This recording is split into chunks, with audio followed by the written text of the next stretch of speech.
I mean, talk about a pro strat. I mean, a Chimney Charlie, like, hook, that's the way to do it. Just Chimney hang out Charlie, I like it. That just makes me so happy. What a sneaky little nook and cranny to squirrel yourself away into. And, oh, though he pops out of the chimney. Chimney Charlie takes him down. Finds another couple early gun shots to the body. Mooney looking low, playing the different angles, the windows, every angle you can think of, and just gets caught unaware. Ruby wins that gunfight. When you have the storm at your back, you have to be mindful of who might be in front of you. And, well, in this case, you got to be careful about who's behind you. Oh, Alicio knows. Pushes now. open the door and says, wait a minute, there's somebody here. It's going to push the equation. Find the kill. Alicio gets the better of their opponent. Door open. Gap on the other ear. Needle peeks around the corner. Great usage of the cover, but no, it's fallen. Move. Hit fire. Headshot. That's all you need. Regardless, you can see blades on the right side, loads on the right side, and then Mr. Wow, Mr. finds an angle to grab the elimination.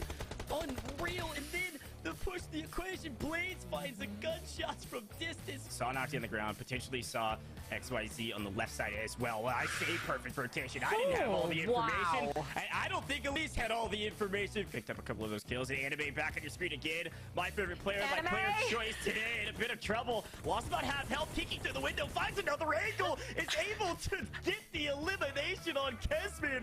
Nice job to get that elim onto Stormy Tempo. There you go. The trade's coming in. And, well, oh, just barely with a crumb of health. Pick up a kill earlier on Korean quads. That'll be at least 6 for Hog. And now another fight here for Bob. Bob going in with the shotgun. Let's go, Bob. You can see Team 22 on your screen right now throwing plenty. Oh, my God. The shot. That looked like power bank from distance. Just with the snipe. Nabs the kill on Team 22. And they're going to have to come back stronger in the next one. We can see Flame has a better position than Anime. Can they execute one of the leading players in the first map? And it looks like they're able to find the shots. Loses a bit of health. Not Anime. Anime goes down. Potentially somebody trying to heal off. Regardless, Hercules is not going to let their opponents heal because FG Pain goes down to the final 4. Levely, Austin in an encounter. Austin goes prone, but it's not enough. Levely gets the better of them. Getting some of that health back with the blue zone right behind them, funneling these players ever closer to the remaining 4 on the map, and that'll be Arthur taking down Nexus. Another elimination. Just 3 players left. And now it's a 1v1v1. 3 players left, and Lethal's gonna swing around the right side, find Griezmann, get shot from the left from Popo. Both are low. Who's gonna push out first? It's Lethal.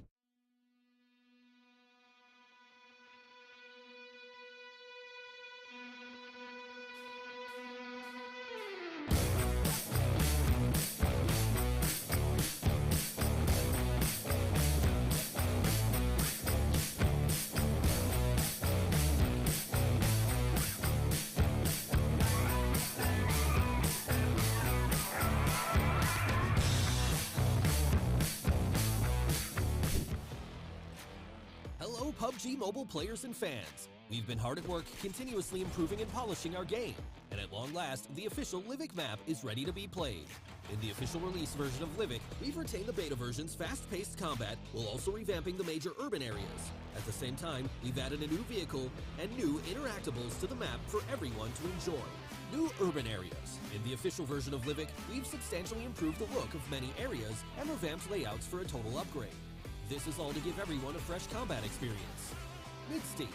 First off, let's introduce Mid-Steam. The gateway with the name of the area and the main street in the city are the new landmarks. With buildings of different heights, this area will give players plenty to think about when strategizing. Take the high ground advantage or battle in close quarters. Anything is possible. Blomster. In the new Blomster, the wide streets divide the city into many areas. This means that whoever gains a better view of the city gains an advantage in battle. Your opponents would not want to attack you from the streets. And don't forget to check out the soccer field. We prepared a surprise reward for our players in this newly added area. Logistics Center. The lumber yard was changed to the Logistics Center. In a large open area, piled up shipping containers create a huge amount of cover. They're great for flexible strategies, but you must stay vigilant, as there may also be enemies around every corner. Get ready for close quarter combat. Iceboard. On a snow-covered hill, a castle stands. There are a lot of buildings with varying heights in Iceboard, with a white church in the center. If you want to take advantage of the terrain here, why not try to attack from behind? But keep an eye out for enemies that are doing the same thing, because once you expose yourself, you'll be at the mercy of enemy fire from above. New vehicle. In the official version of Livik, players will be able to find an all-new, all-terrain UTV. It has a compact frame, holds 4 passengers, and is great for traversal. Whether it's rugged mountainous terrain or narrow streets, the UTV handles them with ease. It could be your ticket to the final circle. Advanced Supply Zone.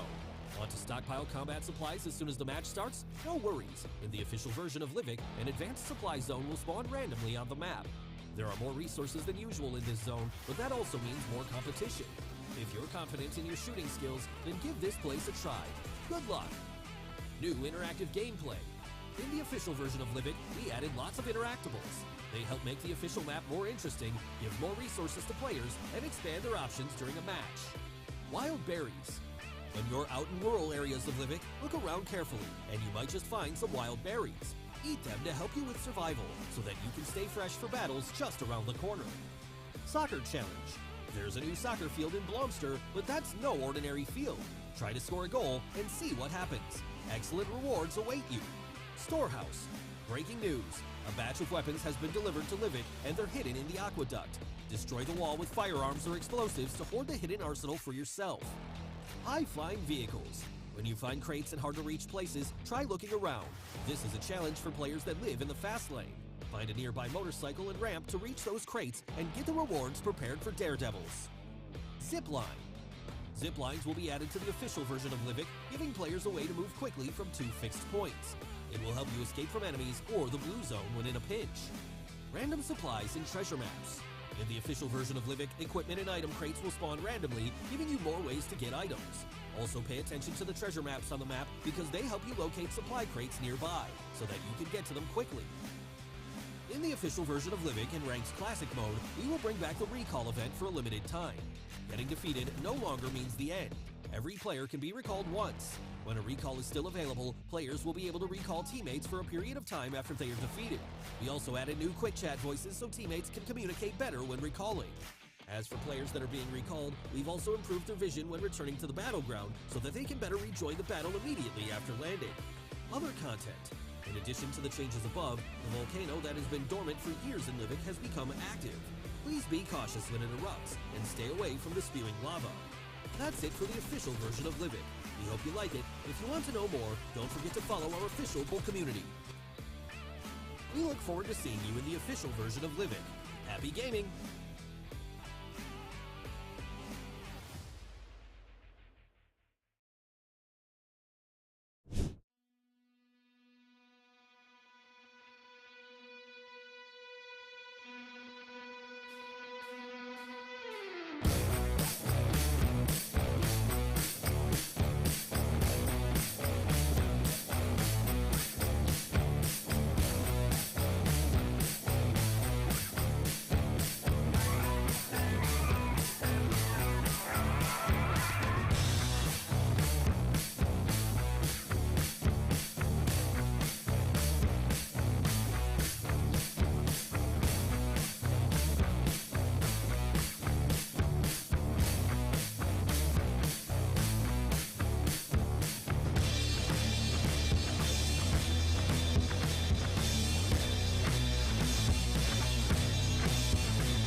everybody, and welcome to the 2022 Livik Community Cup. I'm your host, Hot Jukes. I hope you guys are having an amazing evening. I know I am. I hope you guys were able to check out yesterday. Yesterday we had awesome solos. Today is duos. So before I get in any more into that, let's go ahead and roll an awesome video so you guys can see exactly how this format is ran. Let's go. Roll it.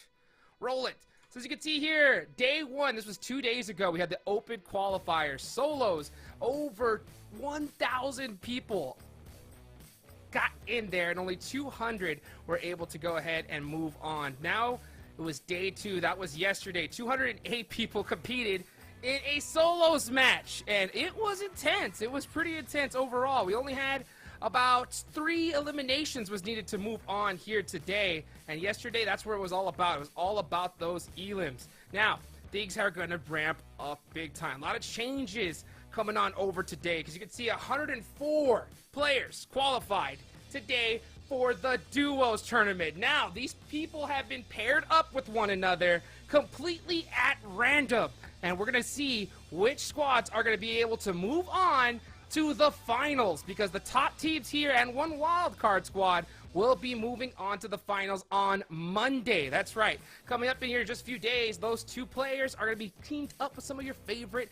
content creators, and it is going to be one heck of a time, and one team will be crowned the 2022 Livik Community Cup champion. $50,000 is on the line here today, guys. First place 20 grand, second place 10, then going all the way down to 13th place, getting $500. So gotta be able to get into the money here today. A lot of stuff, like I mentioned, is on the line. I know these players are nervous, but I know who is not nervous even a little bit. It's our casters here for today. Let's go ahead and bring in 2 legends, Goj and Katie. How are y'all guys doing? Katie, I'm gonna start with you.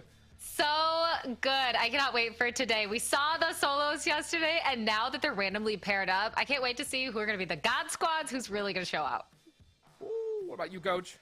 Yeah, it's going to be a lot of fun. Duos is a fun format. We're going to be able to see some respawning in. Could be a little bit more fast-paced action, but Jukes, I know we're going to go over the format in a moment, and things have changed a little bit. It might change our playstyle, and there's less teams moving on going forward, so maybe you have to play aggressive. Maybe you play campy. I don't know. Time will tell. I'm pumped. Well, I think we're going to see a whole different day today. But before we do that, why don't we take a little glimpse at what we saw yesterday? Go ahead and roll the tape. Talk about a pro strat. A Chimney Charlie, like, hook. That's the way to do it. Just Chimney hang out Charlie, up here. I like it. That just makes me so happy. What a sneaky little nook and cranny to squirrel yourself away into, and oh, though he pops out of the chimney, Chimney Charlie takes him down. Finds another couple early gun shots to the body. Mooney looking low, playing the different angles, the windows, every angle you can think of, and just gets caught unaware. Ruby wins that gunfight. When you have the storm at your back, you have to be mindful of who might be in front of you, and well, in this case, you gotta be careful about who's behind you. Oh, Lucio knows. Pushes now. open the door and says, wait a minute, there's somebody here who's gonna push the equation, find the kill. Lucio gets the better of their opponent. Door open, Gap on the other ear. Neil peeks around the corner. Great usage of the cover, but no, it's fallen. Move, hit, fire, headshot. That's all you need. Regardless, you can see blades on the right side, loads on the right side, and then Mr. finds an angle to grab the elimination. Wow. Unreal. And then the push the equation. Blades finds the gunshots from distance. Saw Nazi on the ground, potentially saw XYZ on the left side as well. Well, I say perfect rotation. I didn't have all the information. Wow. And I don't think Elise had all the information. Picked up a couple of those kills. And Anime back on your screen again. My favorite player, my player of choice today, in a bit of trouble. Lost about half health, peeking through the window, finds another angle. Is able to get the elimination on Kesman. Oh, nice job to get that elim onto Stormy Tempo. There you go. The trades coming in, and well, oh, just barely with a crumb of health. Pick up a kill earlier on Korean quads. That'll be at least 6 for Hog. And now another fight here for Bob. Bob going in with the shotgun. Let's go, Bob. You can see Team 22 on your screen right now, throwing plenty. Oh my God. The shot, that looked like power bang from distance. Austin just with the snipe nabs the kill on T22, and they're gonna have to come back stronger in the next one. We can see Flame has a better position than Anime. Can they execute one of the leading players in the first map? And it looks like they're able to find the shots. Loses a bit of health. Not Anime. Anime goes down. Potentially somebody trying to heal off. Regardless, Hercules is not gonna let their opponents heal because FG Pain goes down to the final four. Levely, Austin in an encounter. Austin goes prone, but it's not enough. Levely gets the better of them. Getting some of that health back with the blue zone right behind them, funneling these players ever closer to the remaining four on the map, and that'll be Arthur taking down Nexus. Another elimination, just 3 players left. And now it's a 1v1v1. 3 players left, and Lethal's gonna swing around the right side, find Griezmann, get shot from the left from Popo. Both or low. Who's gonna push out first? It's Lethal.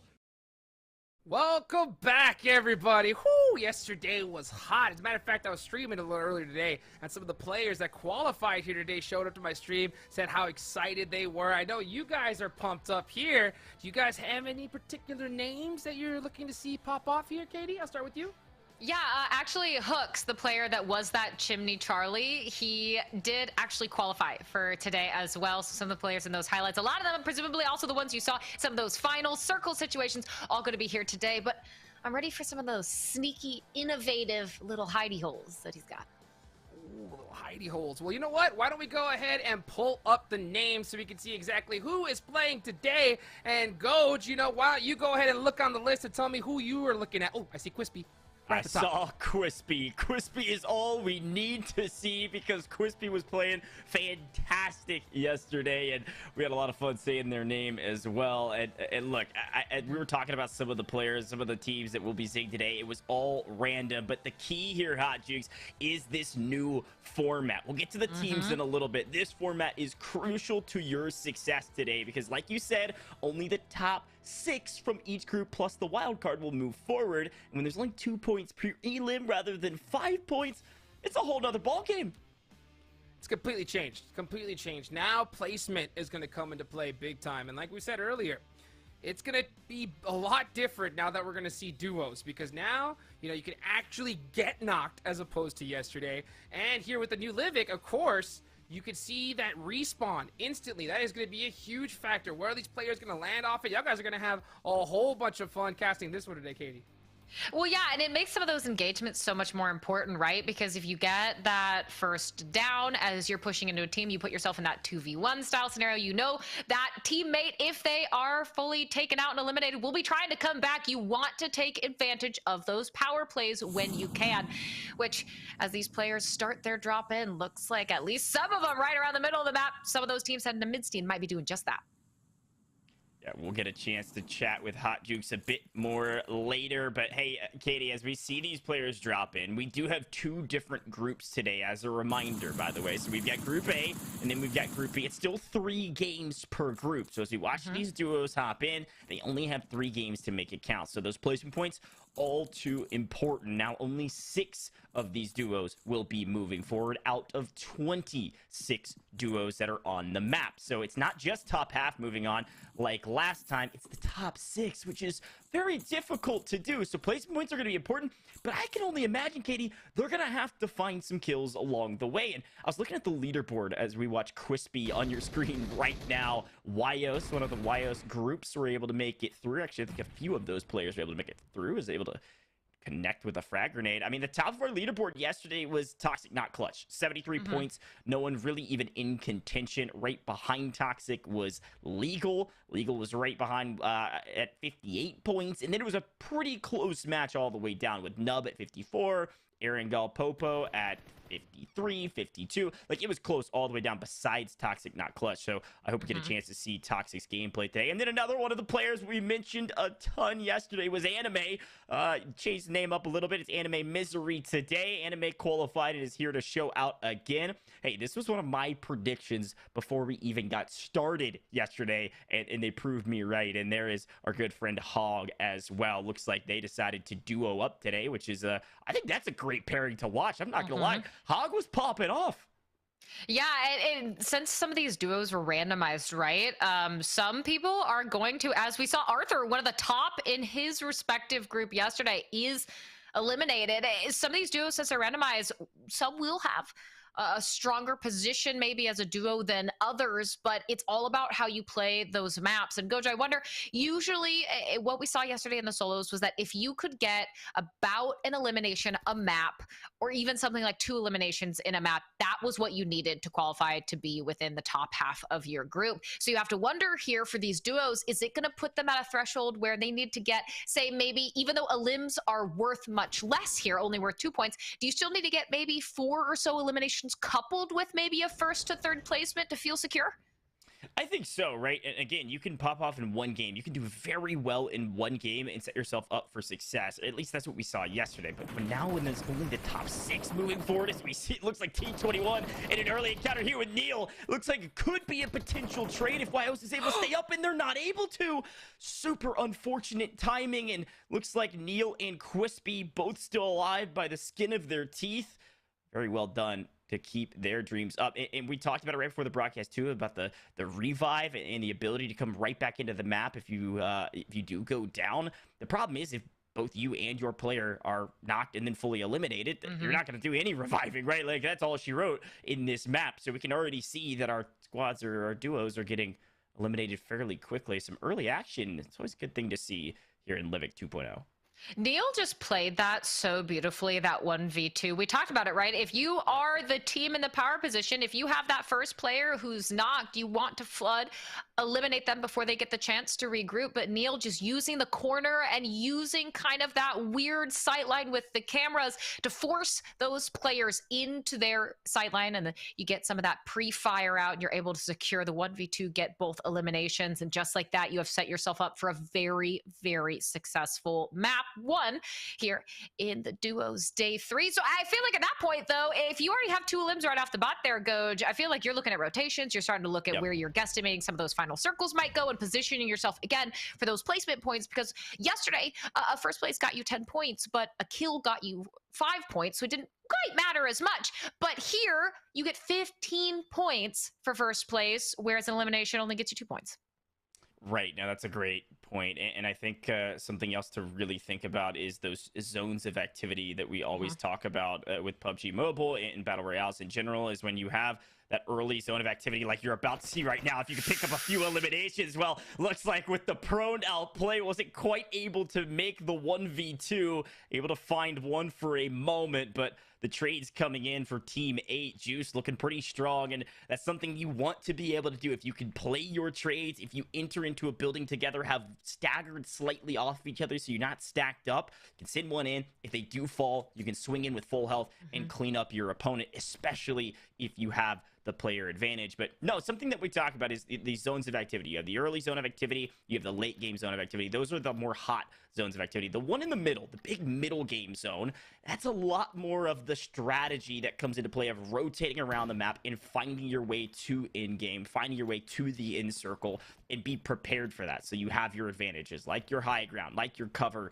etc. And if you are able to find an elimination or two, that really says, hey, you can go do whatever you want now. Let's rotate to the next zone. Let's grab those placement points. Now, honestly, Katie, we can only conjecture what the score total will be for 6th place, the last place to move forward today, besides, of course, that wild card. And Slew's not going to let Whips do any conjecturing. He's going to take them down in a matter of moments. Great shots there from Slew. 2 eliminations already, and this could be that signal they need to say, all right, let me go get to the in circle. Let me grab those placement points. And no, what I was going to say is we can conjecture about what that 6th place will be, but map 1's really going to set the pace. Yeah, and as long as you have a strong map 1, and by strong I don't mean necessarily getting the win or even getting a 2nd place, but if you can couple it with a few eliminations, get within that top 5 for a map 1, you have set yourself up for success in the remaining 2 maps, because you've already done a portion of the heavy lifting. Now, if you've gone out early, I know that some of the players we're very familiar with from solos have fallen early onto this map. Well, high chance that there's a lot more work that's going to need to be done for them, because 3 maps can be extremely unforgiving, Coach, right? You do not have a lot of time if you make a mistake. Maybe you take a hot drop that's a little too spicy for you to handle. You have to readjust for the remaining 2 maps. But for some of these players, again, who are starting out early on here with the success when it comes to eliminations, now you focus on that end game. Where do you want to go? The positioning, where do you think is going to give you the best 360-degree awareness of the players heading toward you? Or in Juice's case, with 1 elimination, just show off your nice car.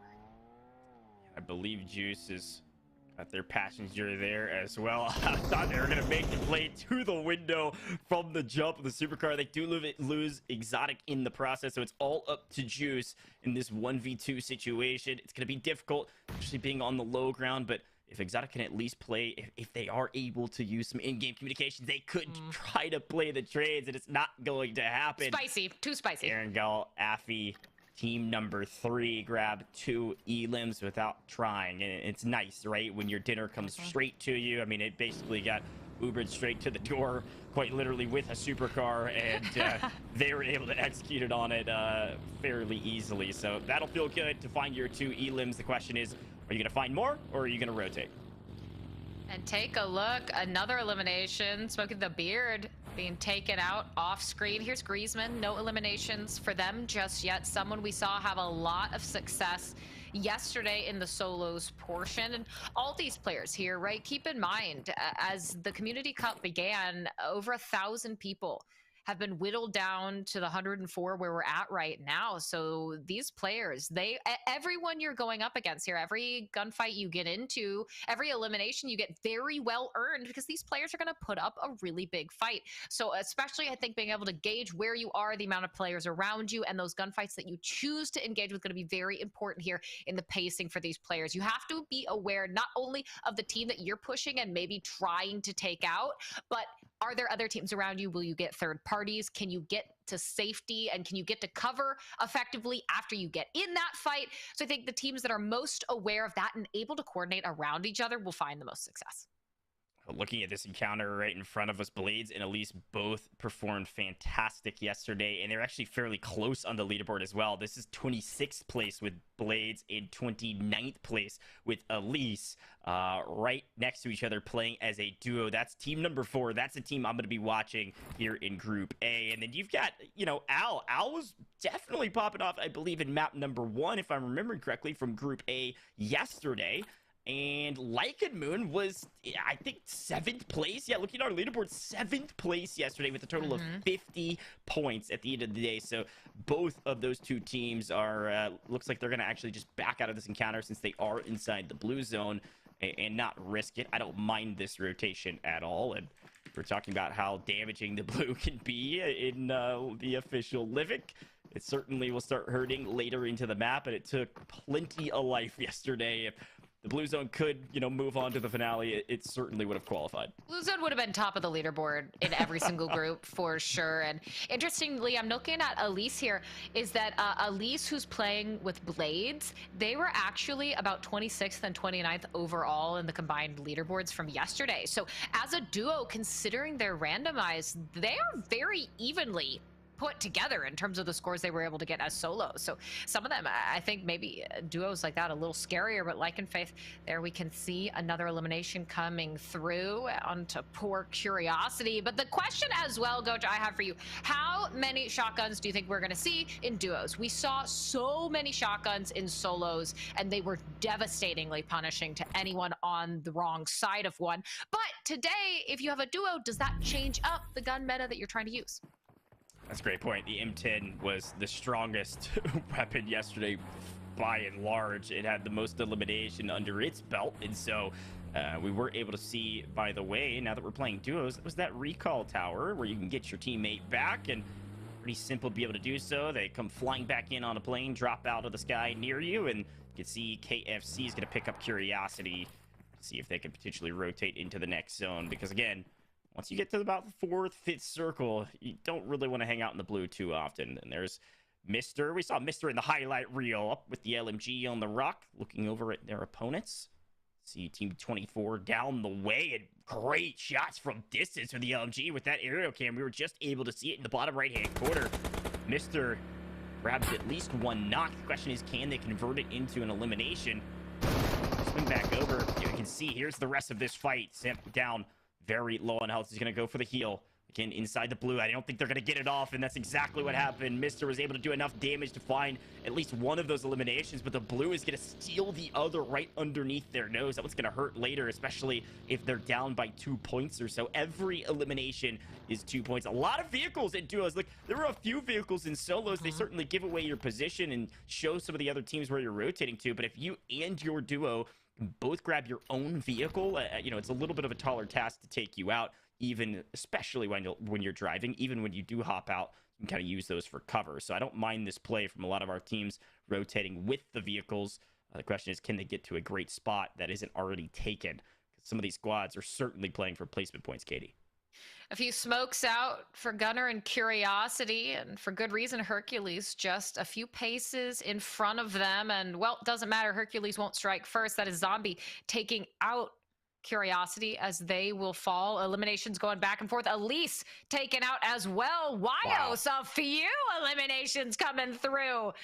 Looks like a bit of carnage there, unfortunately. Well, not if you're Wiles. You're going to be very happy with those eliminations. Just fortunately not if you're on the other side of things. But now take a look. Zombie with one elim knows there's multiple players up here. This is, again, Gunner and Curiosity. But Gunner all on their lonesome. Nowhere to run, nowhere to hide. And you will join the ranks of the Zombie Horde. 2 eliminations now. And get into the final 12 teams, 22 remaining players. And this is where things can also get dicey. This is what you were talking about, right? That middling portion of the map. We're not into that crazy blue zone just yet, but we're not in the luxury of that open map where you can loot up from the beginning. And this is where that positioning can be so important.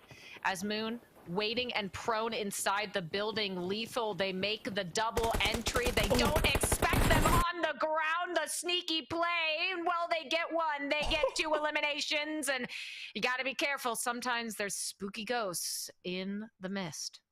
They did get 1 elimination to their name, and it was a perfect play. The smoke was on the ground, so certainly couldn't see them, and Pro now just couldn't quite connect to the shots fast enough. Like and Fake, though, is connecting dramatically from distance. Great shots, and Lycan had a fantastic showing yesterday as well. There's a few names that were fairly similar. Lycan Faith, Lycan Moon, both had great performances. Lycan Faith is down in 36th place from yesterday, so we'll see if they can replicate that success today. Only 1 elimination to their name, but it was Wyos Glizzy that is currently their teammate who had picked up the double kill on Blades and Elise a moment ago. One of the teams we said watch out for, so maybe it's Wyos Glizzy and Lycan Faith is the 2 to watch out. They could be setting the pace if they're able to keep up that success. Katie, all of a sudden, we're finding elimination after elimination. These are some of the strategies that we always talk about. You can hold some of the teams that are rotating in. They've got the zone at their back. They're starting to take damage. Usually, you'll get the better of your opponents, but Daddy Skull from distance takes down Zombie, who already has 3 eliminations. Great shots to try to provide them a bit of reprieve. Got to have enough meds, though. Resource management going to be crucial. Hunter finding a kill on Nexus, and Ruby also finding elimination on Hunter. So a little bit of trades back and forth, and well, the play zone finding a few eliminations right there. For the 20 seconds we were watching, that was at least 2. The play zone is vying for the $20,000 for first place tomorrow, and they might be well on their way. But those trades actually were pretty huge, because that initial player downed in the blue zone was Toxic Not Clutch, who was one of the overall best players from yesterday. So if you can eliminate a player of that caliber, but the trade comes in from the teammate, so we'll have to see if they were able to recover. But you got to feel good if you're taking out someone like Toxic, who was so strong the day before. It is a good way to start this out. But once again, it is Wyos Glizzy, the elimination. So many of these Wyos players getting elimination after elimination up on that scoreboard. Now we have Lycan, both alive and well, seemingly fairly set up when it comes to their utilities available and the position they're at, because now we just have 8 teams left, only 14 players. But well, make sure you look up, because there's another Zombie, but for no longer as they fall. Eliminations back and forth already. In the time I've been talking, 2 more teams fully eliminated. There are only 10 left. This is getting a bit dicey, but Like and Faith is looking very strong. If they can get this med kit off, you gotta be careful. They're gonna try to find cover first. A bit risky for rotation, but when the Blues pushing you, you gotta do what you gotta do. Wiles Glizzy is in a tough situation as well, outside of the zone, trying to crawl their way in. Lycan has found their way to cover. He's gonna have to take a 1v2 against Affy, team number 3. At least one elimination for Affy, and this is the classic strat. Hide behind the door on the second floor. You're on the porch. Good position to be in case your opponents decide to push. Try to play a bit separate so that you don't both get double stacked, and you're not going to find the 1v2. So Lycan holding one room and their opponents in the building next to them. It's going to be a standoff for some time. And in the top right-hand corner, a different Lycan. Lycan Moon, Team 19, hiding out in the water, saying, don't look at me. This is how I get my placement points. Just everybody look away. I am a water willy today. Look, they're sweaty, they're cooling off. It would be rude to show up to a gunfight if you smell bad. They're just taking some time to get all clean, Like and Faith. Cleaning up that kill. Speaking of, third elimination coming through, but the job's not done just yet. 5 teams remaining. 6 players and make it 5 as Lycan. Well, you had time to recover, but not maybe as much time as you would have thought. Gets pushed, and Affy will take them down 2 eliminations to their name as we're into the final 4 teams, and this is where those placement points are so very crucial. First place is 15 points. Each elim, just 2 now. A very different switch in momentum and how the map pacing plays out compared to what we saw in the solos yesterday, and now Claps takes out Icy.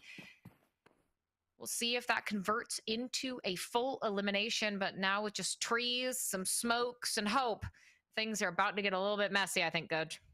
I love the water play, though. Like, if you can hang out in the water, every single place you get on from here on out is +2, if not 3 points overall, which is more than even an elimination. So staying alive is paramount in order to have some success today. Top 6 teams moving on, and so you throw these smokes up. If you have a slight player advantage, this is the last remaining duo, I believe, on your screen right now. Team number 7 in a perfect position to win this whole thing if they can find these elusive players. There's Ruby hiding behind a rock. You've got one down in the water, and then you've got one up on the left side. That's Affy. Affy's got the gun. Can he execute on it this time around? And I think so. Affy's hardly losing any health. Gonna finish off one with a shotgun. It is now a 1v1v1. All 3 players trying to survive and grab this win. Well, Affy does not mess around, finds 2, but is not able to grab the full win. I believe that was Ruby clutching up at the last moment in the final circle. Well done to stay patient, grab your placement points, 15 placement points,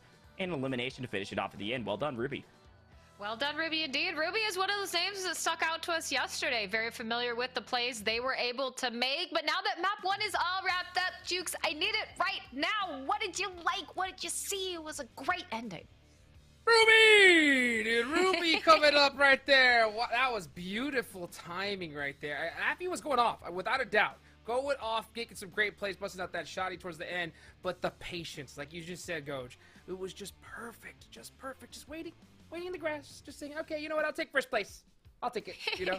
You love to see that right there. So that's a great finish from them. Still 5 more matches left to go. So I think, you know, good 2-3 more should be a lock in for the finals here. What do you think, Katie? Yeah, especially with a banging map 1 like that. That's gotta get your confidence high, right? Like, Coach, you gotta be feeling really good. If you closed out a map like that, even if you didn't get first, all of those players had a decent amount of eliminations. So first through third, you're feeling really hot going into map 2. Yeah, and I think Affy is certainly feeling good, too. Like, although they didn't get the final win, they didn't get the 15 placement points, they still got 12 placement points in a number of eliminations. Showcase, hey, I got the gunny, I can carry this on my back as a solo, win a 1v2, and then try to swing around and find Ruby off into the distance. So you're feeling great. And I think when you are looking at who's going to make it into the top 6 with 3 maps here for Group A, you get one good map. This is what we said yesterday, Hot Jukes. You get one good map, it could set you up for success, and it might be all you need.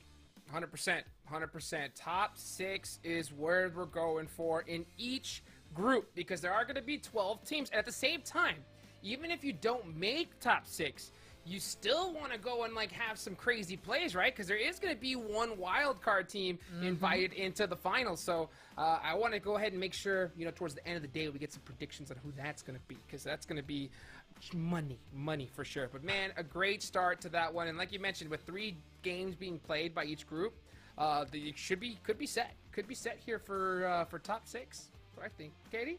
What do you think? Well, that's gotta feel good, right, too, Jukes? Because it's not just the top 6. It's not just knowing that maybe you've already done everything you need in the first map of the day, but you see that cash in the distance. If you've already hit that bangin' map 1 and you know you've done enough to qualify, you can just reach out to that 20,000 first place, snatch it up into your hands, because, well, that's where you're gonna be. You're gonna be in that moment in day 4 where you get to play with content creators. So, I mean, they gotta be feeling really good. Oh, yes, indeed. And here's who's gonna be feeling good. Let's take a look at the qualified players, and it's gonna be Neil and Quispy. Dude, that's the only 2 players that we really need to be worrying about, dude. You know what I'm saying? Because these guys are gonna be popping off here today. But I'll tell you what, there's some new names at the top. And at the top, Coach, is that right? Yeah, no, absolutely. I wanted to take a moment too, Jukes and Katie, to talk about duos and the difference of pacing we just saw. Okay. Like, sure, you're holding down some different pieces of cover. Sure, you're hanging out in some buildings. Some would call that camping. But in terms of general action, I mean, there were team fight after team fight. There was hardly a moment where we could stop and breathe and kind of assess the situation. A lot more vehicle usage. And then, of course, you can get your teammates back in that recall tower. So up here in the old analyst desk, Jukes, what did you think about duos? I know you've had a chance to play quite a bit of duos for Livik, so I mean, differences, duos and solos, pacing, I guess a bit faster. Yeah, it's 100% faster, especially in the new Livik, period. Livik, even at the beginning, has always just been a crazy map. We always call it just third-party central, because in this place, you make a shot, you gotta move instantly. You can't just go and hide behind that rock you're holding, otherwise you're gonna get just taken out so fast. But you know who's not getting taken out? Look at these squads here, the qualified players. As we look down the whole list, we see Quispy. He's still up on here. You know, Sips here, Nobban, Anime. I know you were looking at him yesterday, Coach. I certainly was. Anime was doing very, very well. I saw Toxics playing with Daddy Skull, who was about 70th place, so a fairly evenly balanced team there. And then we see Cosmo and Hope. You got Pure Light and Phasmon. I mean, all of these teams, all of these players, of course, we had a chance to watch them in the action yesterday. We have them on the leaderboard. We figured out where they lined up in yesterday's format. Doesn't necessarily mean they're going to do fantastic today. And honestly, one of the things we mentioned, Jukes and Katie, was the chemistry portion. Are there any of these duos that we won't know that maybe have played together? Or maybe they got told who their teammate was and they played all night last night. And it's worth it. It really is. I mean, when you have potentially 20 grand on the line, and remember, like, if you make it into the finals, they're going to go into the finals with this duo. Yeah, they're going to be playing with 2 other content creators, but at the same time, you know, being able to have synergy with at least one player is going to be drastically important, right, Katie?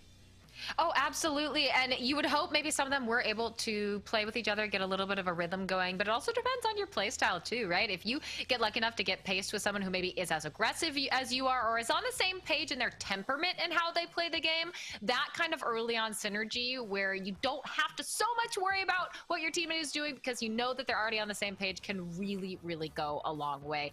And well, at least for players like we saw from the likes of Affy's team, it seems like they are definitely on the same page so far.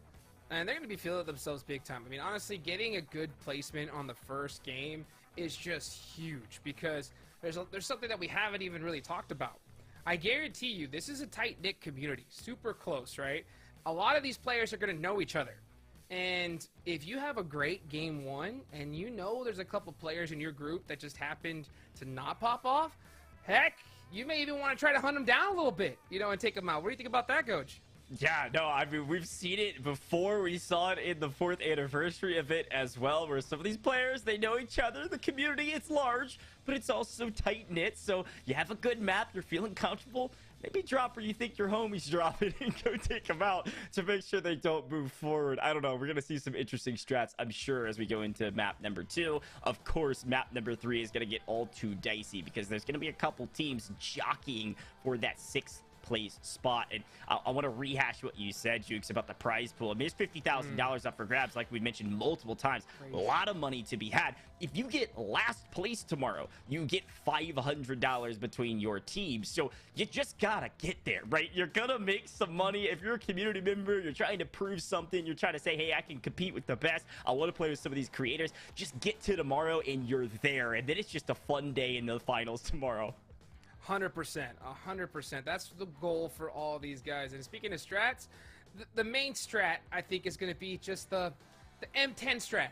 You know, busting out that shotgun at this point. I mean, it's basically a standard in Livik. If you're not busting out the M10, I really don't know what you're doing.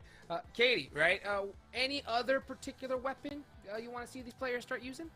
Okay, well, maybe I'm going to be a little greedy with it. I know that you guys have already said that it might not really make as much of an appearance today because of duos and the change in playstyle, but those shotgun plays were so fun to see someone pop out of a window and just, boop, you're dead, goodbye. And you know what? I think I could see a little bit more of that. We had Chimney Charlie for a reason. I want another moment like that where someone just pops up like a mole from the ground and takes someone out. And I have a big feeling we're going to see that, especially here in these next couple of matches, because you gotta get it done, guys. Go, Katie, take it away. Match number 2.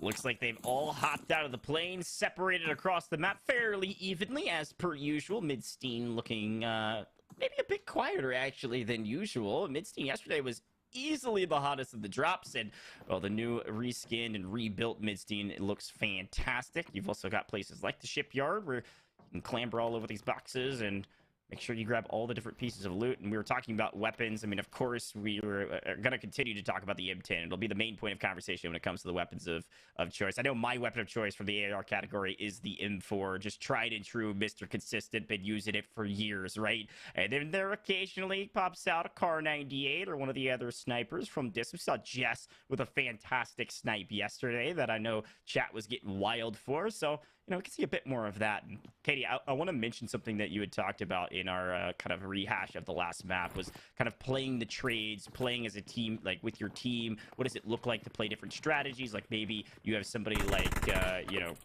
Toxic, that is a very aggressive player, goes for kills, and then somebody else that plays slow. Sometimes it's nice to have all three play styles, right? Well, Waldo gets right into the action immediately. The question is, where is Waldo's teammate? Not where's Waldo?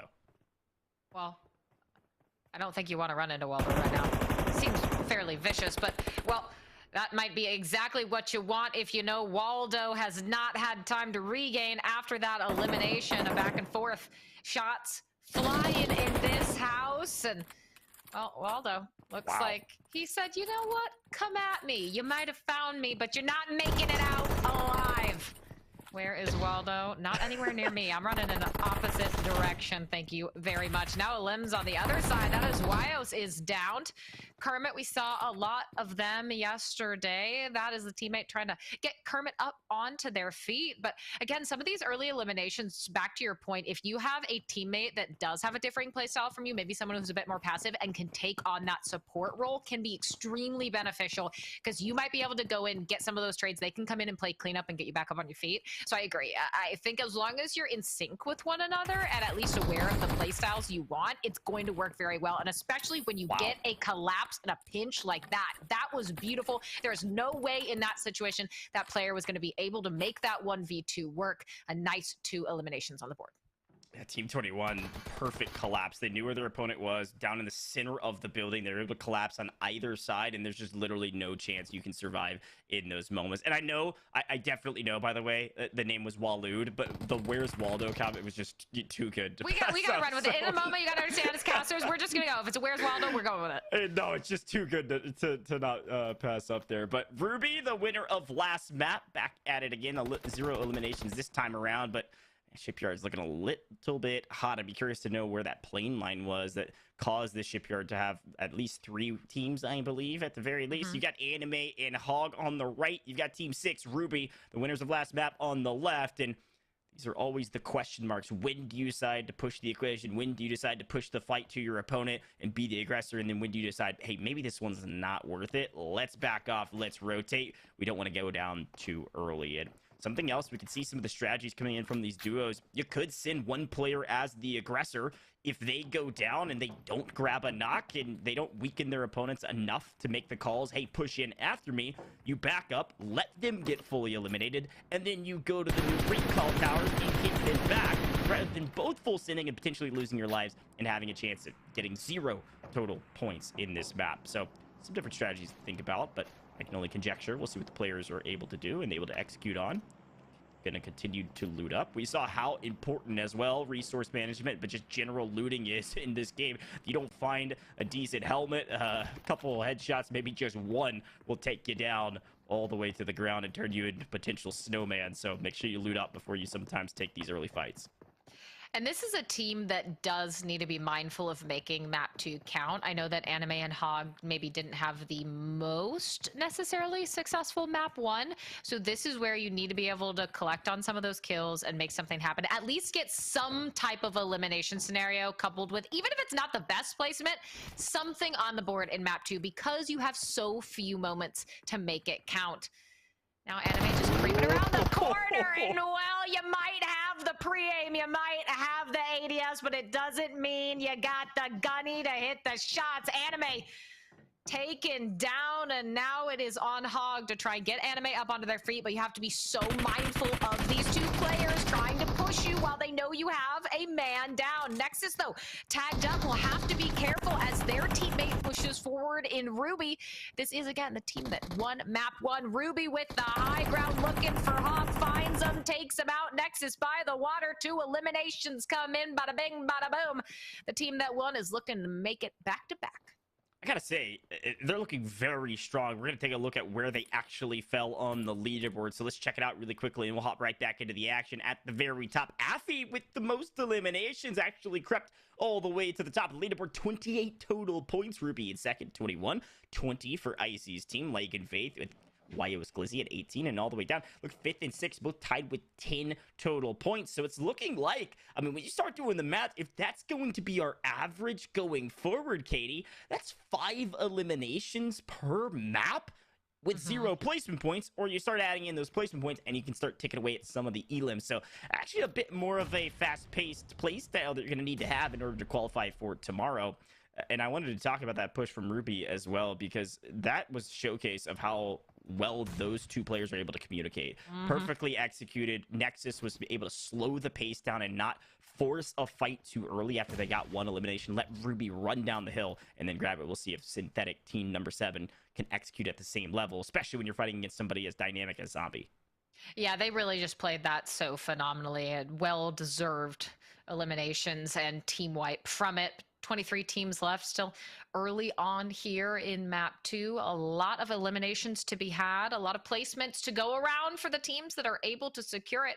Hercules and Zombie facing off against Icy and Synthetic. Zombie, the only one really on any substantial move, just trying to maybe get some better positioning, maybe get into a building that they might not expect, loot up in the process. And well, the good thing about that is that you can form a collapse like what we saw earlier, but the bad thing is that if you get caught out, you will not have that immediate support from your teammate. Right now, Synthetic and Icy choosing to stick together. I think Zombie maybe just looking to throw out a frag or two, see if they can't connect with at least something, or maybe take a pot shot through a window or two, just get some damage in so they can go for a more substantial push. But right now, also just trying to see anyone around those windows. Throws out a frag, doesn't connect with anything. Does give intel, though. That's the thing. Even if a grenade doesn't connect with anyone, it still tells you information on, okay, well, you know they're not in that portion of the building. They must be then in these locations. And you can start focusing on trying to work those out. Curiosity in the elimination feed. And, well, it's Curiosity all day long. Another one of the Wyos players taken out. Nice elims from Curiosity. I like this standoff, and I love the wrap from Zombie to play this different angle. It forces Team 7 to have to watch 2 different sides if they do get the intel. And if they don't have the intel on where one of these players have rotated to, then they might accidentally show their face in a window and Zombie can get the better of them. Because if Zombie grabs 1 knock, both Hercules and Zombie can pinch on this structure as fast as possible and probably clean up this team without too many issues. So they're going to stay patient, bide their time, and hope one of these two players, Team 7, show their faces. Icy was inside the top, I believe, 3 when we looked at the leaderboard. I believe they were 3rd or 4th. They were at least within the qualification, which is the top 6 third, teams. So this is a crucial moment here for Zombie and Hercules if they want to take out some of their competition and ensure that they qualify. And I believe, too, when we took a look at the map, Katie, these might have been the only 2 teams that dropped in mid-steam in its entirety. So if you can not only grab this elimination, this team wipe, potentially rack your way up the leaderboard because your opponents are trying to qualify, you also have the entirety of mid-steam's POI on lockdown. That is very true, and as you said it best, right? That was in Icy and Synthetic. That is the 3rd place team currently in Group A, facing off in Midsteam versus the 6th place team in Zombie and Hercules. Zombie and Hercules at about 10 points, half of that of what Icy, Pop, and Synthetic have at 20. But there you can see a beautiful view of where everyone is on the map, and well, at least one car zooming through the blue zone, hoping not to be a victim. It gobbled up more than a few people in map 1. But look at this convergence on the northeast side of the map. So many of these teams collapsing in on each other. It could potentially be a very messy situation. So we take a look at Elise's team. No eliminations just yet, but Quispy and Neil there as well. Just, you know, yeeting mollies over their bedroom windows. This is Toxic, not Clutch. 0 eliminations. Doesn't look too good on Toxic after a 73-point dynamic first place finish yesterday in the solos portion. Toxic is trying to replicate some of that success today with their partner who's across the street. And I love that we got a chance to look at the overall circle as well, Katie, because one of the things we noticed was that Midstein is almost dead center. So again, looking back at that other kind of back and forth 2v2 moment in Midsteam, that's a battle for the best position. That's the battle for the most information. That's potentially the battle for the end circle. So we'll hop back over there, I'm sure, later as they actually decide to push each other. And we'll see if Toxic, trying to grab a different angle, grabs the high ground, is going to be able to play this chimney slightly inside the blue to potentially grab a knock. Again, saying to Daddy Skull, wait a moment until we get a little bit more information, or maybe we get a couple picks, just a few bullets down range. If we can weaken our opponents, maybe we decide to cross the street. But, you know, right now, you don't really want to cross the street. You're wide out in the open. That's something worth noting, too, about Livik, is there's a lot of open space in these large thoroughfares that make some of these encounters more difficult and kind of make it a fast-paced action if there are multiple teams around, especially the third party. But regardless, you can see Quispy's perspective. They're trying to get as much information as possible with some visibility on the porch here. I'm going to continue to bide their time. Now, this is edge of circle. A little bit of a tongue twister there. And so you know that one of these two teams is going to have to rotate, and they're going to have to rotate first. Problem is you can get shot in the back. And while there's a third team, Team 9, Fallen Moon, deep inside the blue that will probably come this direction as well. With a vehicle or without it, they might come up maybe a bit weaker and free picks. And, well, Zombie just picked off Icy back in Midstein, so that was a grenade that should open up a potential entry point to take Midstein in its entirety. Hunter finds tempo in the kill feed as well, and you see Quispy and Neil continuing to play this angle. They don't know exactly where their opponents are, and I believe their opponents have already started to rotate, but the car has distracted them. That is the opening that I believe our team across the street needed to rotate out. Toxic has a bit of an angle, but loses quite a bit of health. Quispy on fire already. It's a bit Quispy from the fire that is under his belt in order to qualify. Daddy Skull gonna rotate right, potentially wrap. Here we go.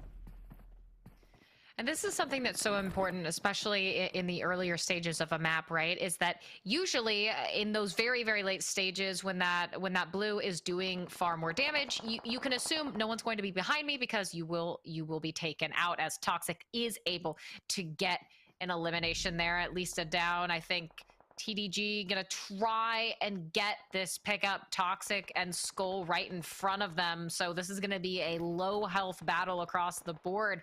But this is one of those points where you can play around this storm. You can assume that people might be able to flank you or make these crazy plays because that blue zone is not doing as much damage. But, well, you gotta get back up on your feet in the first place. Toxic comes up, crests the hill, able to get the elim. The play zone does the rest of the work on the Skull, though. So Toxic, yes, maybe you get a couple eliminations, but, well, I mean, your teammate's going down in the process. It's chaos in the feed, and take a look at that. The play zone is taking no prisoners, coach. That was beautifully executed. And I know Toxic was having this trade-off in their mind of, can I revive my teammate? They went for the revive and said, no, I need to heal. Gets the full heal off and then just says, all right, I'm going to have to jiggle peek up into the open and then swing out and going to have to win my one. And we're able to do that because their opponent was not able to grab the revive either. So the elimination, Toxic still in it. Well, Zombie goes down from distance. Actually, I believe that was Levely finding the quick kill from distance, able to sneak that one away from their opponent. Blades finds Nexus as well. Like and Faith finds Fallen Moon. Katie, these are a lot of our front runners finding each other in the kill feed. We're down to a 16 total teams, I believe, if I'm reading that correctly. And again, our placement points, they're going to start chipping away soon. But it is the top 10 that are going to really start hitting different, specifically the top 5. Those placement points are much more crucial when it comes to overall score. I mean, first place is 15, second is 12, third is 10 points, fourth is still 8 points, and then fifth is 6 points, and it goes down from there. So top 5 really is where you're going to be feeling good about yourself, and you don't feel good when you die to the blue while you're trying to drive in. Team 21 and quite a bit of trouble both fall and are going to be eliminated. Yeah, those ankles can be a little fragile.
Life, and then there's this mid-scene section. And I was gonna say, you know, we only had 2 teams in mid-scene. We knew this was gonna be at least close to an urban final circle, and Icy's team able to win out mid-scene, and then all these other teams have rotated in, and I can only imagine some of the squads rotated in while that final fight in mid-scene from the very beginning was going on, so Icy wasn't able to get the better of a few opponents potentially. I mean, Icy went down in the kill feed, so they've probably been scrambling most of the time here in mid. And question is, can they pick up a few more kills? See Affy on the right side trying to find some eliminations in their own might, but honestly, they just trying to rotate into the circle because all by their lonesome. Again, this is the second time in a row Affy has found themselves by themselves, no teammate to work with, a number of teams right in front of them, one of which is, of course, Waloed and Levely, who have been killing it this whole map. And so we'll see what Affy can do, and I don't think he... Well, okay, I spoke too soon. Affy does not mess around. Finds one, and I believe then gets taken out on the trade. Was able to get the full elimination, so that's going to be at least 2 points added to Affy's score,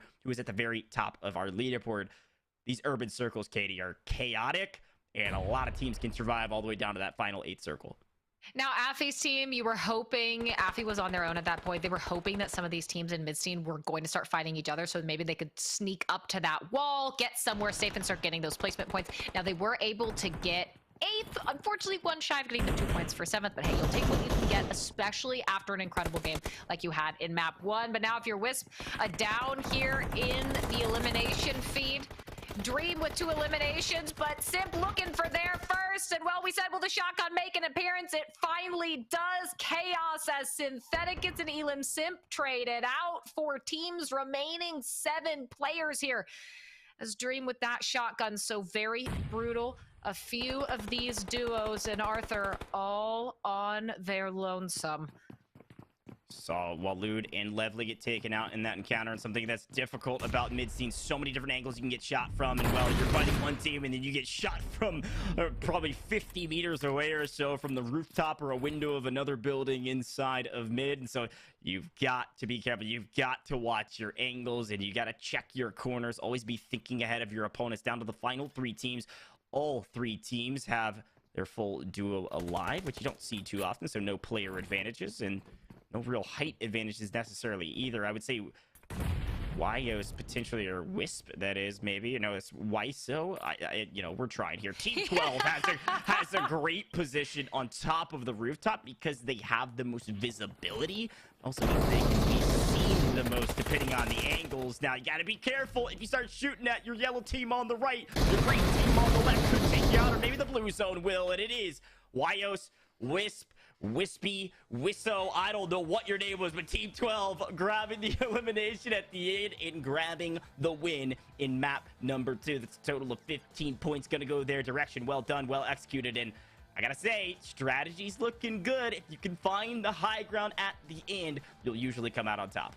And that's exactly what happened. Congratulations. Map 2 wraps up. And we said we wondered, Affy's team, is it possible for them or anyone else who's in that top 2 position to maybe get that back-to-back? But no, we find ourselves a new winner in Map 2 for Group A. And Jukes, well, I said maybe we'll see some shotguns. We saw some shotguns, but still, it seems like not the favorite just yet. Not the favorite just yet, but I'll tell you what, they wish they had it there towards the end, because it would have came in real handy. I'd love to see new players up on the top this time, and that's going to kind of mix things up on the leaderboards when we get to catch it here, you know, eventually. I'll tell you what, it's going to get just more intense in this last match for these guys. They're going to have to go crazy, Goj. Sweat. Yeah, it's sweaty. And I got to say, when there's only one map to go, you look at people like Affy, who secured quite a number of points, 28 total points in map number 1, made their way down to at least scrap a few eliminations and a few placement points, but weren't able to make it inside the top 5. You could see them drop out of first place, and I think it's going to be a very tight race for that 6th place spot, and potentially the wildcard spot as well, but 6th place in general is where we're going to be keeping our focus, because the teams up at the very top, they start gapping their opponents. You've made it. Well done. You're going to win some money. But 6th place, you are not safe. 5th place, you're probably not safe. 4th place, you might not be safe either, depending on where these circles pull to. I can't wait to see it. Honestly, I really can't, because it is going to be such a tight race. And with one game left to go for these particular players, remember, we have 4 more. And then after that, we'll see the next group give their go at it. But here is where it comes down to. I mean, one game. Do or die. Katie, right? Who are you expecting to see at the top? Well, I think at least when you look at it, and again, we're waiting for all the scores to come in to be tallied up, make sure we're 100%, but it does seem like at least maybe the top 2 fairly secured and feeling comfortable at this point, but everyone else, as Goj said, it is going to be a rat race to the finish in map 3. But some of the players, like Ruby, for example, that we talked about, one of those players we were aware of in yesterday's solos, those are some of the players I'm not surprised to see them here within this top 6 position, and I imagine, based on how they're playing, probably see them tomorrow. Neither am I. Neither am I. And this is why you guys want to make sure you guys are following all the socials there. The official PUBG Mobile channel. Join the official PUBG Mobile Discord, the AMG Events Discord, so you can keep up to date with everything that's going on. Because remember, we are going to be able to see the scoreboard here soon. And when it is, it's not official until the next day, right? Well, they get to double it and make sure we're going to see people dialed in. So, Goj, having said that, you know, this last game is going to come up. I gotta ask this question. Let's say you were the team in 7th place, okay? Sure. 7th place. You going in aggressive, or you going in passive? That's my question. Okay, so I told you yesterday I'm a looter. I'm a looter by heart. I'm a looter by trade. I'm going to find every weapon possible. But if I'm in 7th place, I know I have to find a few eliminations and then survive till the end. If history proves useful to learn from, which it usually does, I'm going to probably drop Midstein, try to win my 1s, and then hang out there and watch the circle. And if I need to rotate out of that POI, fantastic. But it's been near the end game twice now. One time at least the entirety of mid-scene was the final circle, and so you have to make sure you overcome the obstacle of having to rotate into mid-scene late. Why not just go there first and hang out there the entire map? These things go by quickly. You win your one, like Icy was able to do, then you've got a great position to be at least within the conversation of the top 5. So Icy, I believe, was 3rd place after map 1, found their way into the top 5 or so in map 2 because they had that position. Weren't able to pull out a win, but it almost doesn't matter. Like, you're going to probably be within the top at least 1 or 2, if not, and maybe 3rd. I think that's a perfect strategy. I mean, that's why you land middle, right? We've seen it in almost every single version of competitive Battle Royale. If you land towards dead center, no matter where that circle goes, you're going to have the easiest rotations. And if the circle keeps centering up in general, I mean, heck, you're right. You don't got to move a muscle. Just got to still sit there, just collect that bank, right? Well, I got a question for you, Katie, right? Yes. Are we going to see a player use the soccer challenge in Blomstar, huh? Try to score a goal and get some special loot. Oh, you think we're going to see it here today? Today or in the event as a whole? How about today? Let's go with that. Ooh, I don't think so today, but when those content creators come in, I have a feeling we might get some goals then. Those scallywags, dude. Those content creators always looking to go and make some content, dude. I'll tell you what, this is so crazy. I mean, I've never seen a tournament where we have the community coming in $50,000. It's on the line here. I mean, I can't stress it enough. 20K for the first player. That's going to be a life-changing amount of money for a lot of these people here today. I mean, man, what would you done with 20K when you were a kid, huh? When you were 18? Huh? I don't know. My parents would have said, you have to invest this. And I'd be like, I'm buying a new Xbox or something like that. I'm buying a brand new phone, to be honest with you. That's what I would have done. No, it's a life-changing money. And I always say this, too. I'm sure some of these community members are trying to prove themselves in terms of whether it's a competitive scene or whether maybe it's the content creator scene. And again, we look back to our leaderboard. Group A shifted up all over the place, and taking a look at these scores, I'm maybe a bit confused. I mean, we've got a number of teams here fighting for 6th, and see some of our squads up and down this leaderboard. At the very top, though, Dream, after map number 2, looking very strong. Looking really good. 28 points there up top. They should be pretty much a lock regardless of how the other teams perform, unless we just see absolute madness here coming up. But, you know, with the squads down there in that 6th place on down, Katie, what do you really see from here? Talk to us. When, as you said, right, that 16th on down where these point totals are so heavily contested. I say that I like to go in guns blazing, but I have to agree with Goj here. When you're trying to get into that top 6, you need to, a limb here or there is going to be important, but it really is about, can you get into that top 3? Because for 3rd place, you get 10 points, which is huge. So substantial. And that might be, you could get 3rd place with 0 eliminations, Jukes, and that might be all you need to qualify. So I think for some of these teams that are right on the cusp, you really should be focusing on that placement more than those eliminations. And if there's risky fights, you go the other way. Yeah, I think third parties are going to be an absolute necessity here. I mean, being able to go and catch those shots, go and steal those elims, man, we're going to find out right now. This is going to be the last match here for Group A. Goj, take it away. Look, Hachu said it's third-party central here in Livik, and the official Livik map is a beautiful map, but there's a lot of different angles you can get shot from. Sometimes the third party don't even have to push the fight. You can just peek the right window and you'll find the elim. So as we take a look at where these players are dropping, it looks like potentially a few extra teams headed to mid-steam this time around. Maybe they're watching the live broadcast. They're taking the Goj advice. I don't know. But regardless, we'll take a look at how some of these teams are doing. Nexus on your screen right now playing with Ruby, and an immediate encounter with Hog right across the street. This is a pretty big kind of matchup here for Nexus and Ruby, because this is the last map, and I believe they're in contention for the top 6, if not already there. They would like to grab a couple eliminations without having to stretch too much into the final circle.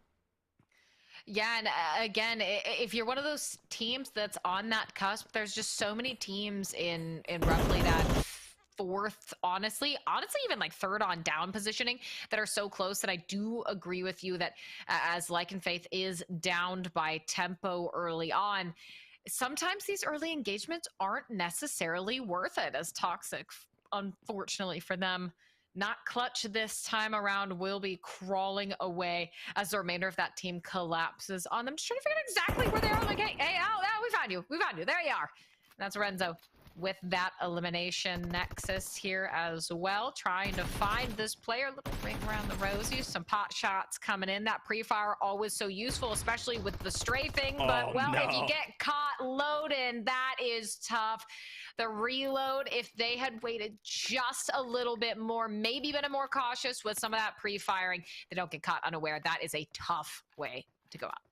That's a big pickup as well. Ruby and Nexus were doing fantastic after the first two maps. In Anime, one of the players that I pointed out at the very beginning of day one, they came to prove themselves again, and they get the better of their opponents this time around, at least in this first encounter. Well, I think KFC is going to get burned out there. An incredible Molotov landed directly at their feet. Couldn't get out in time, burned away, and that's an elimination and a team wipe against that team. You see 19 versus Juice. Juice's teammate right around the corner as well, I believe right underneath potentially my camera. And this should be an easy 2v2. Just the question is who's going to try to cross the street and who's not. I mean, I feel like I'm about to start a riddle every time I say that. Who crosses the street? Like the chicken crosses the road or something like that. But regardless, Juice is a great Overwatch position on the top of the building. Great heady to peek from and finds out through the window. Able to sneak away in time. Gotta be careful. Team 8, they're looking cheeky on top of those buildings. Yeah, I think Al said, you know what? I will not be crossing that road. I don't want to go over there. That is not a fun party. I have not been invited, and certainly don't want to be a party crasher, especially when they're shooting me in the face. Zombie is down, tempo down as well. Skull going in for the final fulls and the eliminations off screen. Zombie, a player we saw a little bit of earlier, and then we can see another one coming in onto Luis. That's a lot of eliminations that have all just happened here. And it feels like we had a bit of a lull for a minute. And then a lot of these engagements really starting to take shape. 23 teams, though, still very early on into map 3. But this is the last map, Goat. You can't make any mistakes here. I mean, hey, maybe for the team in first or second, it doesn't matter quite as much. But unlike, I feel like what we saw yesterday was solos, where you could get a first map and cruise control for the remaining two. That's not really the case here in duos, it doesn't seem like. Yeah, we're going to get those scores fully updated and be able to show them again, and we'll take a look at how top-heavy the leaderboard actually is. But I think you're right. Good grief. Team 8's got the gunny. They've got the shots, and that's the push that you need. Lycan Moon's going to try to hold the fight, but Juice, Exotic, dip dive, duck in, dodging around the corner, and unbelievable shots through cover, outgun their opponent.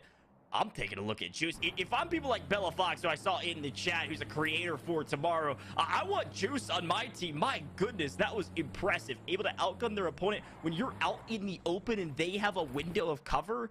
I mean, yeah, I'll take that every day of the week for my teammate.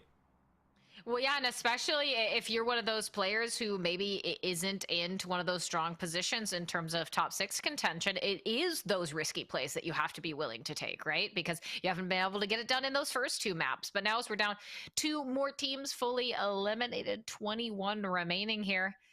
We see 0 eliminations. Wyo's Kermit taken out and fold off screen, but another one of Wyo's members over here in the house, and you can tell they want to go for it, just trying to figure out exactly the best position. As you can see, that teammate getting that flank, that's going to be Judge over toward the left side, slowly inchworming their way around. They have some rocks, a nice amount of cover to make this happen, but I think just trying to figure out the best angle they can push onto this team as Man gets a down and an elimination. But it looks like Slew actually maybe a crazy fight happening off screen, a couple downs back and forth on 2 duos. But now Renzo seeming aware, right? Knows Judge was there. I thought Judge was being sneaky, but maybe not so much. They've got a beat on exactly where Judge is. Yeah, I like the split push. We've seen the split push work multiple times, but when the team you're fighting is stacked against each other, maybe an errant grenade could help you out, or they elect to over peek, over shoulder the side of this building, and you can get a decent amount of chunk of damage on them. Nice bounce with the grenade, able to take out about half health. If you can get a second one, potentially you make this push. You can see Team 16. I love the split. You got Judge on the left. You got Jozus on the right. I'm totally butchering that name, but it's totally fine.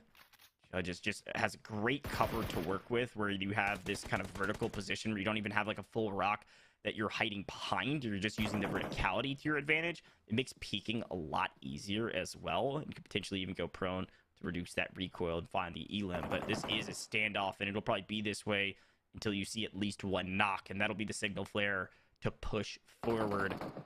If I am WPD over here on the right side, I think I rotate right. I think I try to sneak to the rock as TGD on the left, maybe throws down some covering fire. Sneak to the rock, try to grab an angle, because all you need is a knock, and even if they kind of avert their gaze to you and you lose some health, maybe even your life, Judge should be able to come in to clean up the fight. But if they sit here and fight for too long, KD, easily you'll see a third team come into the mix and try to clean up some of these squads. And so the longer you wait, especially the more you throw bullets down range, you're really just shooting up into the air saying, come and get us. I agree, and I think Judge has been doing a very good job of taking the attention of both members, Renzo and Wyos, and I think maybe a little bit of a lost opportunity here for WPD. Maybe even when that initial frag came out and did damage, to do that right side flank that you were talking about. But this has just been a stalemate this entire time. Neither team really willing to commit and give up their positions to move toward those elimination possibilities. And yeah, there is such a high likelihood, especially as the play zone continues to collapse, that you will have teams coming in, catch you unaware, create those third-party situations. Now we swing over to Team 12, do have at least one elimination here. Wisp on the other side of things might have an elimination or two themselves, but now that we're at sub 20 teams, I feel like we're getting close to that point where a lot of these teams are going to get collapsed onto each other, and we'll get to that mid-map portion soon enough where you see a lot of these teams drop off. But now Team 12, they know multiple are here. As we swing back to the other duos that we've been waiting to see if they commit. And well, WPD, this tree has been their sanctuary for a while, but not any longer. A series of tags almost gets down. And well, we said it, you gotta be careful about the third party. It's exactly what might happen. Yes, the tree is helpful for the people in front of you, but not when you got anime misery behind you. Look, I've been saying it since the beginning of day one, off screen while we were watching this back and forth. Anime picked up the kill on Juice, who we were just gassing up about their gutty. Then Anime comes in and third parties their opponents because these players were taking so long to fight each other. Now Judge, all by themselves, catching a few stray bullets in the back. This will be another signal flare to say, Anime, come clean up house. If you want to play aggressive, there's an opportunity to pick up a solo, maybe even a duo, especially as Wyos and their teammate, team number 2, split. Here's the wrap from Anime. Anime's going to come in from behind. Renzo certainly aware. Judge gets the better of Wyos, might I add, and now it's a 1v1 between Judge and Renzo. But Anime and Hog are going to come in, probably clean up house here if they do this effectively. Anime's playing the aggressive stance, and without a bit of cover, Renzo should fall here if Anime can connect with most of their rounds. And that's happened. Maybe Judge cleans it up from the left, and I'm telling you, you've got to push the fight, and then you got to rotate. Hot Juke said it as well. Well done by Judge. Clean up their opponent, grab their trays, and the question is, can I get to the recall tower? I want Jozu back. Judge really said, I'm gonna bait these players out, let Anime's team funnel them into me, and then I'm gonna steal both eliminations. Thank you, Anime, for your assistance. I'm going to go now right away, scurry, and try and get my teammate back. Quispy and Neil.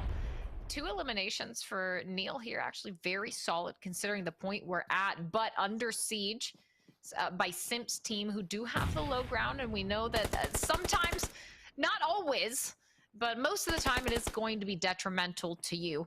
But right now, they're just posted up in that staircase, which does... Oh, that's why it makes me a little anxious, because someone gets a good, well-aimed frag. They have nowhere to go in that staircase except taking it right to the dome.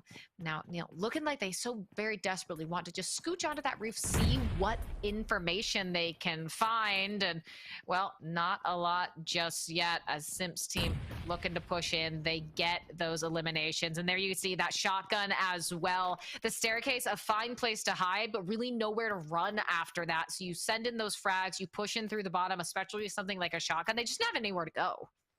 I couldn't agree more, and I saw it off into the distance, lurking over the hill. Anime finds another elimination. That's Judge. Judge was the player running away after grabbing the distant sneak away from Anime, stole a kill right underneath their nose. Anime's like, all right, I'm gonna get you back for that one. Anime's certainly gonna have a good opportunity here to creep up into the leaderboard and make their way into the top 6 if they're not there already. And as I look at our leaderboard and I look at our map, you have a few of our teams that are still inside the top 6 or close to it alive. Quispy's team is right outside of the top 6 right now. Based on the scores that we have, 12 points are the scores that you need to beat. 6th place has 12, and it's a tie ball game. So you can see Levely, Walood, they're currently, I believe, in 3rd place, still alive. See those brown circles up at the top right hand corner of the circle. Continue to watch out for those names. And Dream is in 2nd with a total of 18 points, if my math serves correct. And they're looking pretty solid as well. I mean, Dream secured their money for tomorrow, or excuse me, Monday. They've secured their way into the final with this round alone. I mean, 3 eliminations here for Dream, and they were in 2nd already. You add 6 points to their total. You know those placement points are going to start coming in right about now, essentially. 13th place, I believe, is where you start getting those placement points, albeit only one. A 7-point game just by Dream. I mean, you're up into the 20s. You're good to go for Monday. But sometimes, even if it's just 1 point, that can be the difference. We've seen these point totals are all within 1, essentially. So if you can get into that good placement, that might be all you have to do. So while it seems minor from the outlook, as things fall into place and these final eliminations start to happen, it can be the difference. Even an 8th place to a 7th place finish, the difference between just 1 point to 2 points might be all it takes. But now as we walk, Griezmann and Fallen Moon do have at least 1 elimination. Good news for them as they wait for placement points to start taking effect. Now here's Anime. This is a team that has not been doing particularly well in the first 2 maps, but now Anime has 4 eliminations alongside Hog. And taking a look at this, I don't know if they actually had any points going into this map. So if they can somehow couple those eliminations with a really solid placement, we might see them lock it up into the top 6. That's what I was about to say. I was looking at my top 6, then I was looking at our top 10, I was looking at our top 13. I was like, where's Anime at? I don't know if they have any points. Now, we'll take a look and get the math all right from behind the scenes. Potentially, there's a chance they maybe scored 1 or 2, and we haven't had those reported yet. But if our leaderboard is right, and they have 0, I mean, that is a monster. I mean, this is really what they needed. Their backs were against the wall. They had to full send, and it's paying off thus far. So we'll keep you updated on Anime's status. I want Anime to be able to make it. And there's your scores between Katie and I's camera. You see 18 points is the current leading score. And then it goes all the way down here to somewhere around 2 points past 15th place, all the way down at the bottom, potentially even some zeros. And Anime's already scored 8 points for their team. They're inside the top 10, so they're achieving at least 1 placement point as well. I mean, that's 9 points to add to their potential 0 total thus far. You got to get well into the double digits, actually, at this point, because the bottom score was 12. That's the score to beat. And you can only imagine, too, Katie, that 12 is going to be increased this map because it was a tie between 3 or 4 teams, by the way. So you're really looking at probably 15, 16 total points you're going to need, and Anime needs it all in this map, and they're going to continue to push the fight. They've grabbed 1 knock and the elimination. That's Anime's 5th. Anime and Hog have the clear advantage. Can't get the better of Rob. It looks like Anime goes down inside the blue and gets finished off. It's all up to Hog to keep their dreams alive. So far, so good. M10's looking strong. Total of 9 teams left, and now Hog's got to get to the zone, and they've got to heal as fast as possible as this blue hurts, and it's moving quick. And unfortunately for Hog, I mean, that is good. They do end up getting both, but Hog has nowhere to go, right? You have another team. There is always one more team. And hey, we'll have to see how it plays out for them because they were able to at least get 1 placement point. And they did have a lot of eliminations. So who knows what that'll do for their point totals toward the end. But yeah, when you have a team holding the team, it's going to be really hard to find your way out, especially when that blue zone, that damage is going to be amplified. You just don't really have the time or the mobility from vehicles to rotate far away from that team that's trying to hold you. Unfortunately, that means you will be funneled into your doom. Take a look at the west side of that final circle. At least 3 or 4 teams all in that general location. As we take a look at King here, 1 elimination and might be deciding to go yeehaw right into Lovely. And Walud, and well, or maybe say, you know, I'm gonna pass you by. Surprise! There's one in a rock, and well, that's why those UTVs and some of those vehicles can be so very deadly. Yes, it gets you point A to point B quickly, but it also leaves you open to a shotgun to the face unless Simp strikes first. Lovely goes down, and well, so do all four of them play. And oh, that's a tough ending there. I was gonna say play with fire, and well, you get the blue zone right at your back, but they didn't even have to wait on that Goge. They just all took each other out.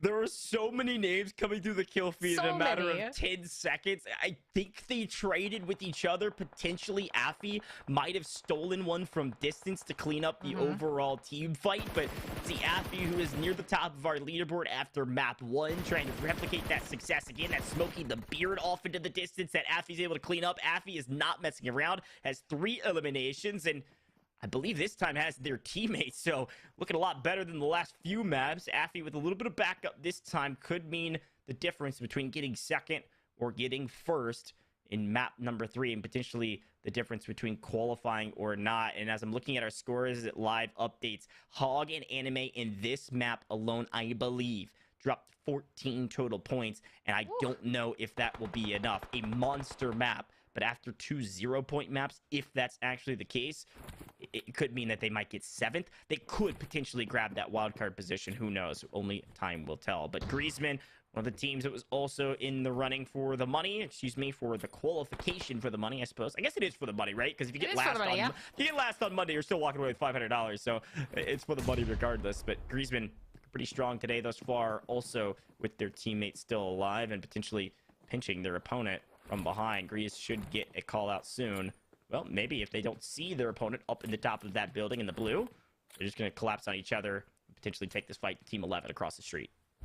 Yeah, Griezmann throws out a few smokes at this point, but, well, you peek over the corner of that window and pay the price for it. Gets beamed. You can see Fallen Moon now just waiting over. There are still a lot of smokes, but you'll have to try and get Griezmann back up onto their feet if you can. But with this blue zone here, that is going to make some of these clutch situations that much harder for these players to find their way out of. But now we're down to our final 4 teams, 7 players fighting for their lives. Hunter, that solo player all on their lonesome. Affy, you can see, and Gosen there to the left and right, just trying to do what they can. Hunter here as that solo says, well, all I can do is try and heal my way out of this situation and hope that these players like Griezmann all fall before that happens. Hunter alive for the time being for how much longer? Risky play with the vehicle right into the smoke, though, gives them that cover they need to get some of that health as Fallen Moon goes down. Gosen is Affy's teammate,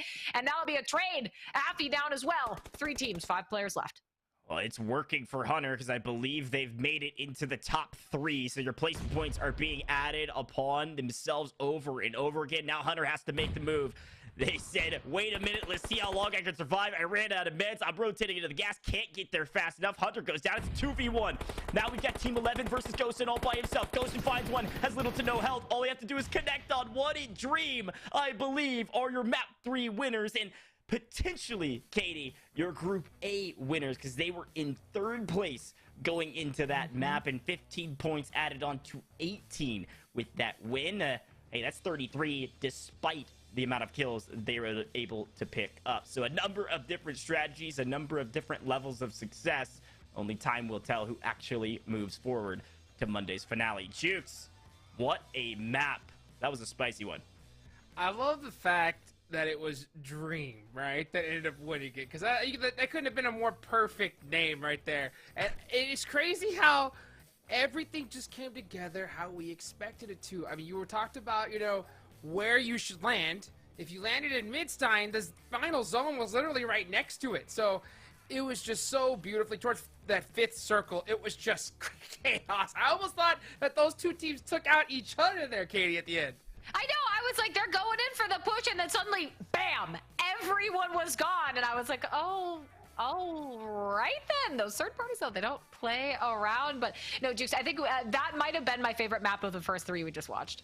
Same here, hands down. It was so amazing to see just all these players just go absolutely nuts. And we saw a heck of a game from one of those players who may have not got in or will. I don't know. We'll find out a little bit later. We got a great piece of content to show you guys, and we'll be back after that.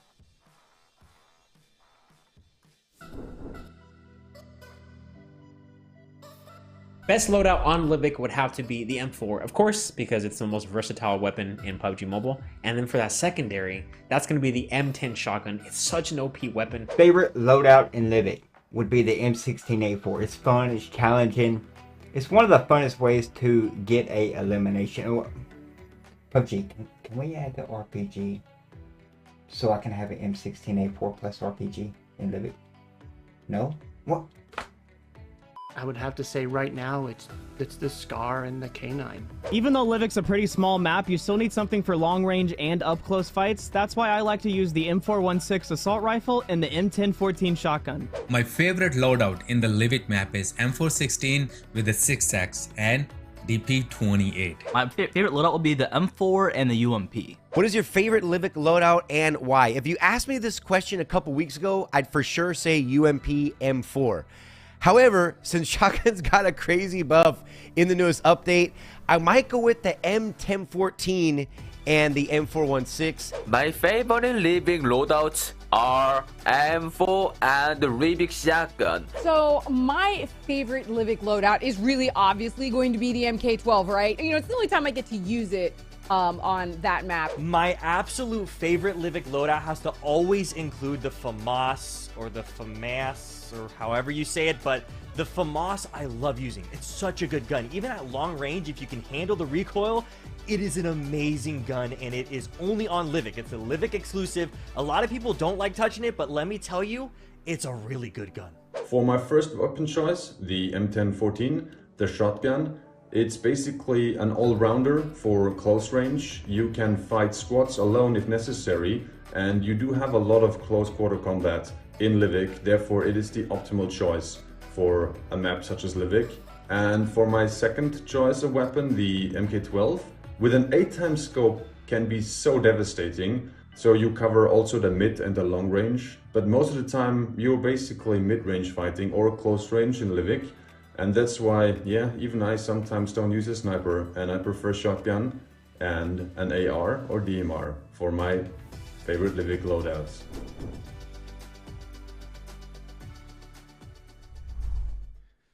Beautiful. I mean, love to see, you know, which are the favorite weapons for some of these content creators, and I'm sure that we're going to see some of them use it here coming Monday, man.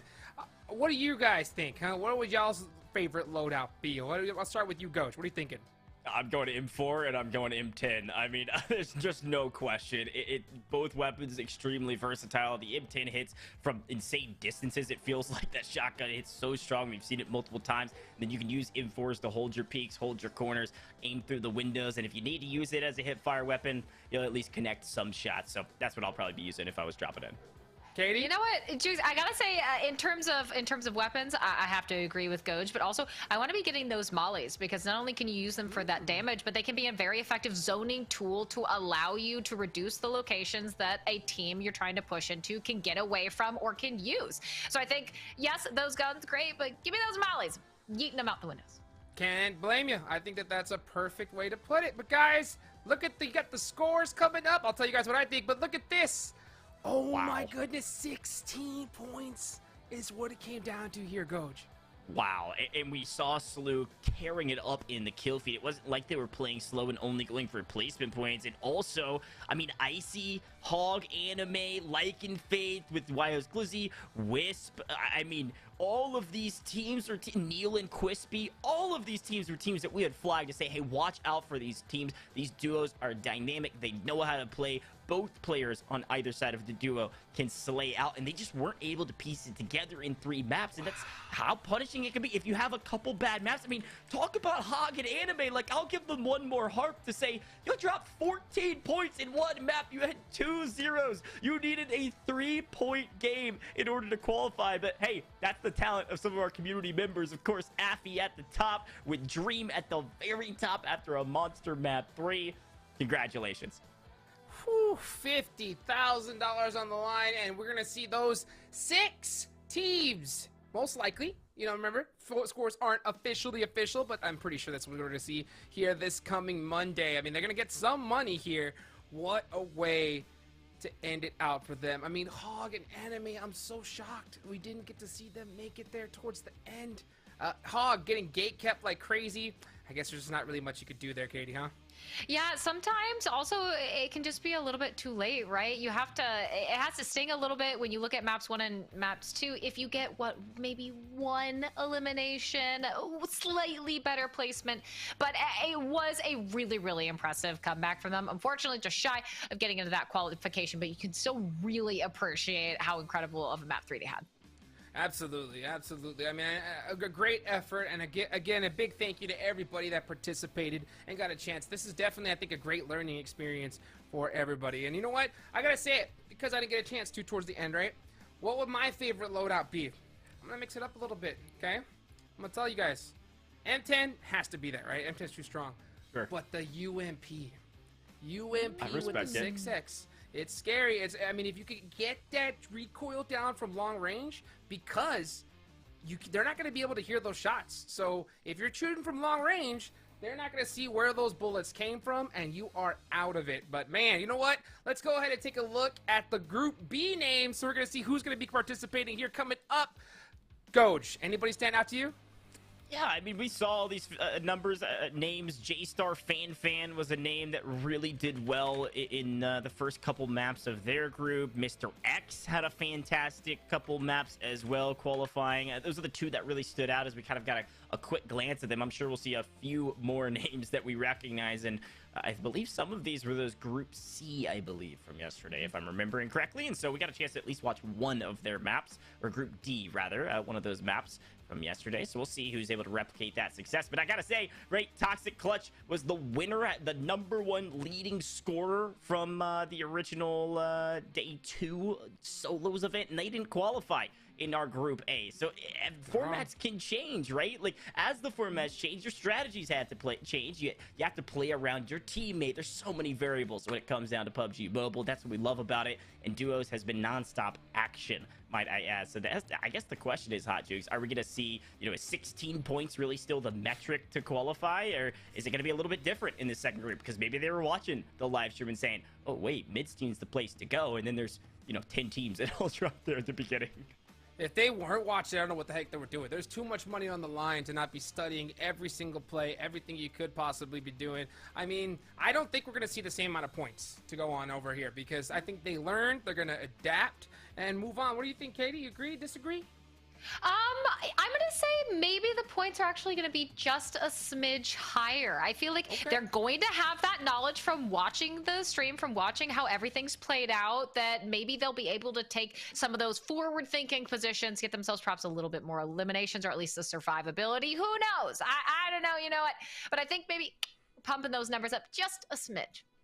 It's so hard. I mean, every time you're in a tournament like this, it's literally you're playing mind games, right? Because you're trying to think, what are these other players going to do? Like, oh, okay, we saw Midstein work crazy, but then you get in your head, you're like, well, I think I should go there, but maybe everybody else thinks we should go there, so maybe we should go land off to the side. I mean, it's so much here, so hectic. I mean, Goj, here going into the last 3 matches, what do you feel is going to be different? Different, I think we'll see a lot of the same, but the different strategies you can see is maybe a bit more aggression in map #1. If Anime and Hog have proved anything, that one good map could take you at least almost there, that's certainly true. So if you can drop a solid map #1, maybe you play hyper aggressive map 1, and if you do drop a goose egg, hey, it's still possible for us to qualify. And then you also just kind of offload that burden, that onus or responsibility to qualify if you do pop off that map. So it is a bit risky of a play, but I like a little risk in our lives, because what we saw from Day 2 was, hey, in solos, the top half qualify, you didn't have to do a lot. You had to pick up basically an elimination per map. Today, way different. Top 6 teams from each group of a total of 26 duos. Like, you gotta be at the very top of the leaderboard. That means you need to either win a map or find a ton of eliminations and be consistent throughout these 3 maps, or just have a crazy banger that'll carry you forward. Gotta risk it to get the biscuit sometimes. That's an absolute fact. I mean, I'll tell you what, sticking and moving, I think that's going to be the big play here. Getting those shots, moving quick, just trying to play those mind games, keep them guessing, and then, you know, getting that zone. Honestly, it's when it comes to Livik, getting those circles are going to be so important because you don't want to get caught. You don't want to get third party. We saw what happened to Hog. We saw what happened to Anime. Yo, Katie, any advice for these players going into this next group? I'm just going to say, please no more references to food. Look, we've got biscuits, we had chowder, we had KFC. You guys are talking about crispy bacon yesterday. I'm just, please, my advice to you is please stop making me so hungry, everyone. Thank you. But advice for in the game, shoot people and don't die. Okay. Genius, all right. I know. That sounds pretty accurate to me. Guys, thank you so much. We're going to get the next match started. Go, Katie, take it away. Let's go.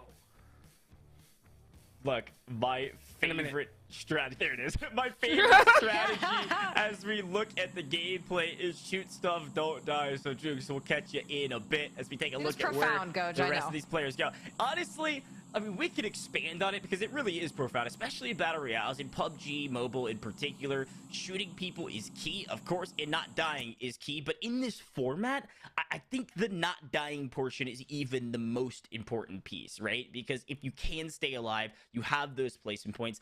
And I said risk it for the biscuit. I said play high risk, high reward, which is what I would love to see. That if you want to be really smart, and maybe you're not too comfortable with your gun skill comparatively, you play slow, you play methodical, you rotate to the final circle, and maybe you pull the hunter strat where you throw the heals in. If you're a master looter, grab all the heals that you can, play close to the edge of the zone inside some cover, heal yourself away to third place, and you'll secure a good number of placement points. I believe it's 10 placement points for third, so keep that in mind. But an early fight here in this small little area, Team 1 versus Team 12. It is Pain and Platinum. Katie, if you remember from yesterday, Platinum had a little bit of a struggle in map number 2 and map number 1 of their group, but map 3, Platinum dropped, I believe, 6 eliminations or something obscene. Was going in and showcasing what skill they actually had. So if Platinum and Pain, both names that we recognized from yesterday, both players popped off, there's an opportunity for both of those two to go far as a duo as well. Yeah, certainly one of those names that we're familiar with from yesterday, as you said. Thirst, someone that we also are aware of, did very well, actually, yesterday. But Jag, as they take a look, that is a very risky push if they choose to do it, at least in the direct one-to-one from house to house. That is all wide open terrain. You might not necessarily have things like smokes to give you that cover if you choose to make this push. So I like this, just tucked into the corner by the wall, trying to get some good idea of where these players are. YS Austin over to the right, but it's gonna be FaZe with a down off screen. Still all teams, though, alive and well. For how much longer? We'll have to wait and find out. But here we go. Pure Light, the first elimination for them, and that will also be the first team taken out. As a quick reminder, if you're just tuning in for Group B, it is the top 6 teams from Group A, and the top 6 teams from Group B will qualify to move on to the finale to pair up with some creators. But don't forget the all-too-important wild card position, and it is worth noting that wild card position, it's not just a random team, it's the top team with eliminations, that didn't already qualify by being inside the top 6. So it's essentially going to most likely be the 7th place team from Group A or the 7th place team from Group B. And there's a series of different tiebreakers that we'll go through later. And as a quick reminder, all the scores that you see on your screen right now are unofficial. All the League Ops team behind the scenes are going to make sure they're official. Double check everything, do all the math 3, 4, 5 times, and then actually release those official scores later, okay? So stay tuned for those, especially if you're in the Discord and you are a player or maybe you're a fan of one of the players today. Jag has this high ground, DP in hand, shoots those dinner plates. Not actually, but it feels like it sometimes. And he's going to play patient because Team 2 is trying to push Jag, and, well, doesn't even really get a chance at this point because the Scar shots from Thirst grab the elimination. That one goes to Thirst. And I gotta say, too, Katie, you mentioned it, Thirst popped off in day number 2 of the Livik Community Cup. They were 5th place overall from yesterday, a total of 52 points at the end of the day, just a point behind their competition, which was Popo. And you can see Bob here, actually. There's a little indicator there on his screen. Does have a treasure map in that building, and those treasure maps here will give you the indicators on where some really nice loot drops are available. I think it's actually one of the first times we've seen one of them on screen here among a lot of the other Livik 2.0 additions, like those zip lines, the barriers, everything else, the UTV. So I don't know if they've been making use of them, but who knows? Might have the supplies they need to carry them to the finish line. Bob, no eliminations just yet, but not necessarily a bad thing. You have to be willing to be patient. You don't need to be flying at teams. Only 2 teams have been fully eliminated.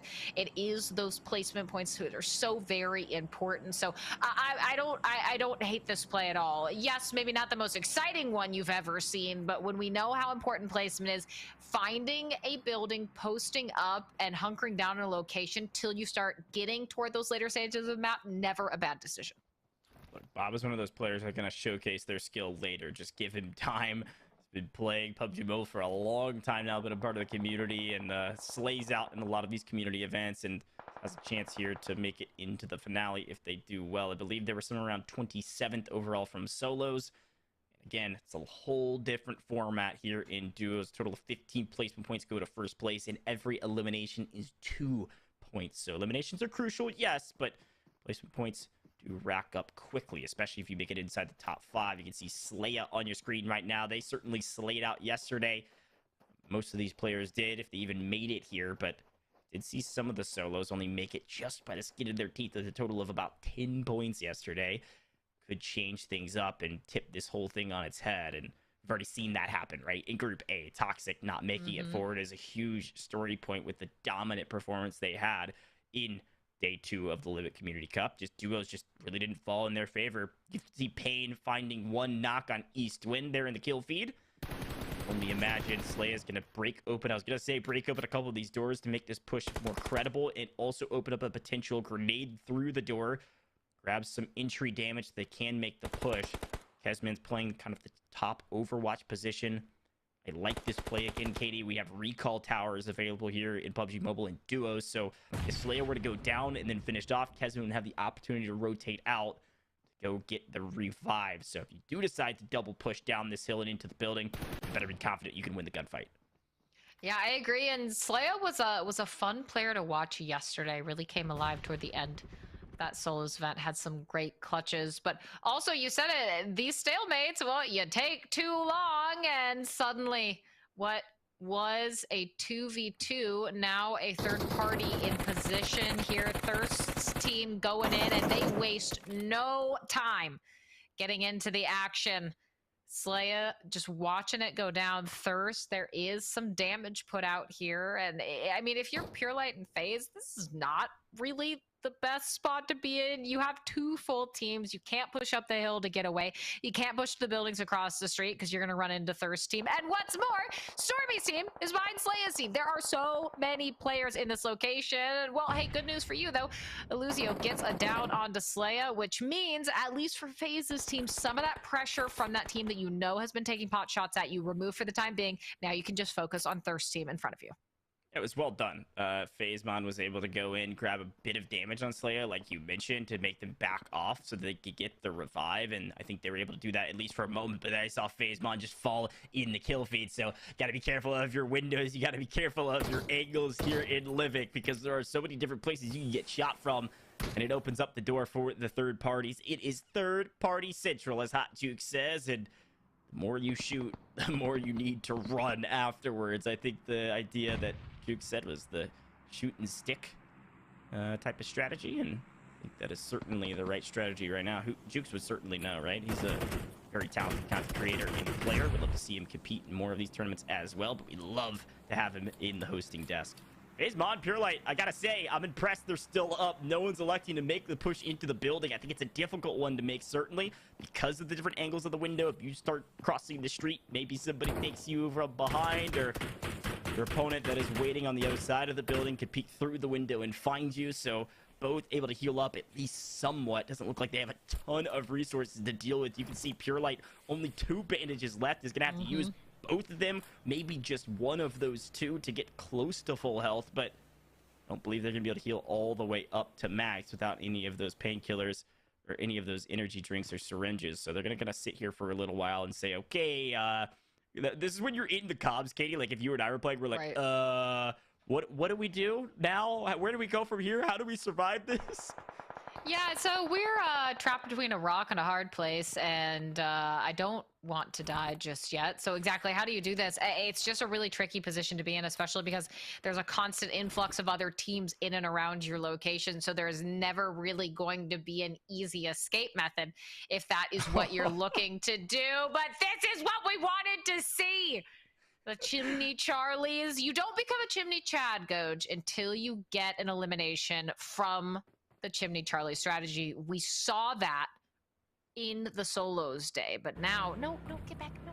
I don't think there was anybody around. I think they literally but just it's the principle of it. Get into the chimney. I think they got into the chimney because they saw it on the highlight reel yesterday. They were like, wait, I want to be on the highlight reel for day 3. No, I'm going to take that bait immediately and start talking about it. Yeah, exactly. Well, this is the other strategy we see in duos. Grab 2 vehicles, rotate as a team separately. So if one starts getting beamed, the other can at least get out of dodge as well. And these brand new UTVs, man, they can move quickly, and they can survive all the different types of terrain. I like to use them a lot, but they don't have a ton of cover. They don't really have doors, as you can tell. So when you're driving them, you gotta swerve. And looks like Team 15, Stormy, driving one of them, and his teammate driving the other, Illusio, both able to survive and potentially heal up. Decent number of meds to deal with back and forth. Question is, where do we approach the next couple teams down the hill or off into the distance? Because again, still sitting on 0 elims. And look, I said it, Katie, right? I said high risk, high reward is a great way to start map 1. It'll kind of set the pace and all of those good things. But most of these teams have elected for the other strategy, which is probably maybe the smarter strategy, which is play slow. Don't worry about elims. We want placement points. We'll find the elims in the end game. And again, I said this yesterday. I was talking to Jay, who was trying to qualify through day 2, and I'm not sure they were able to make it, but one of the things they said they found success with in the solos matches were, hey, I'm not worried about elims. I'm staying alive to the end game. Those kills will eventually come to me if I'm positioned correctly, and I think that's a good strategy to have in day 3 as well. Neil knocked in a bit of trouble. Oh, gosh, Katie. The shotgun's coming into full effect. Master Medzo comes in, grabs the elim. Now they're going to have to rotate to the zone. Yeah, that was more than a little trouble. That was a full elimination. Now just 22 teams remaining, and Pure Light and FaZe still in a rough spot. You now have that zone behind you, and another 2 teams. You're never going to be able to get away from them, no matter how far you run. Slaya and Bob will be there. Bob's team alongside Trash. A nice down elimination coming through. Slaya's team on the other side of these buildings. And really, the location you are, the building you're in relation to where that storm push is going to go can oftentimes give you that advantage if you want to be patient and wait for that push where they inevitably will have to rotate.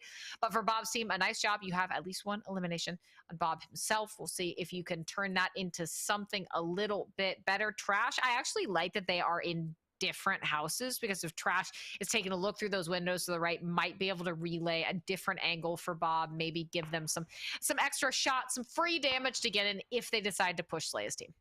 Yeah, if I'm Trash and Bob, I've probably talked about strategy going into this. Bob was a bit of a slayer in day 2 of the Livik Community Cup, so you have Bob play the more aggressive role, play the, hey, you go for kills, I play support role from Trash's perspective. Not that Trash is necessarily a worse player. Trash certainly has the gunny as well. We saw that yesterday. However, you've got to play as a team, and you've got to complement each other well. So Trash takes one angle, Bob takes the other. Trash is going to make sure to support Bob in these moments, grab a different angle, provide covering fire, so that if they were able to get a knock here, you could push the fight. You also got the zone to work with. I mean, this is an easy hold in my book.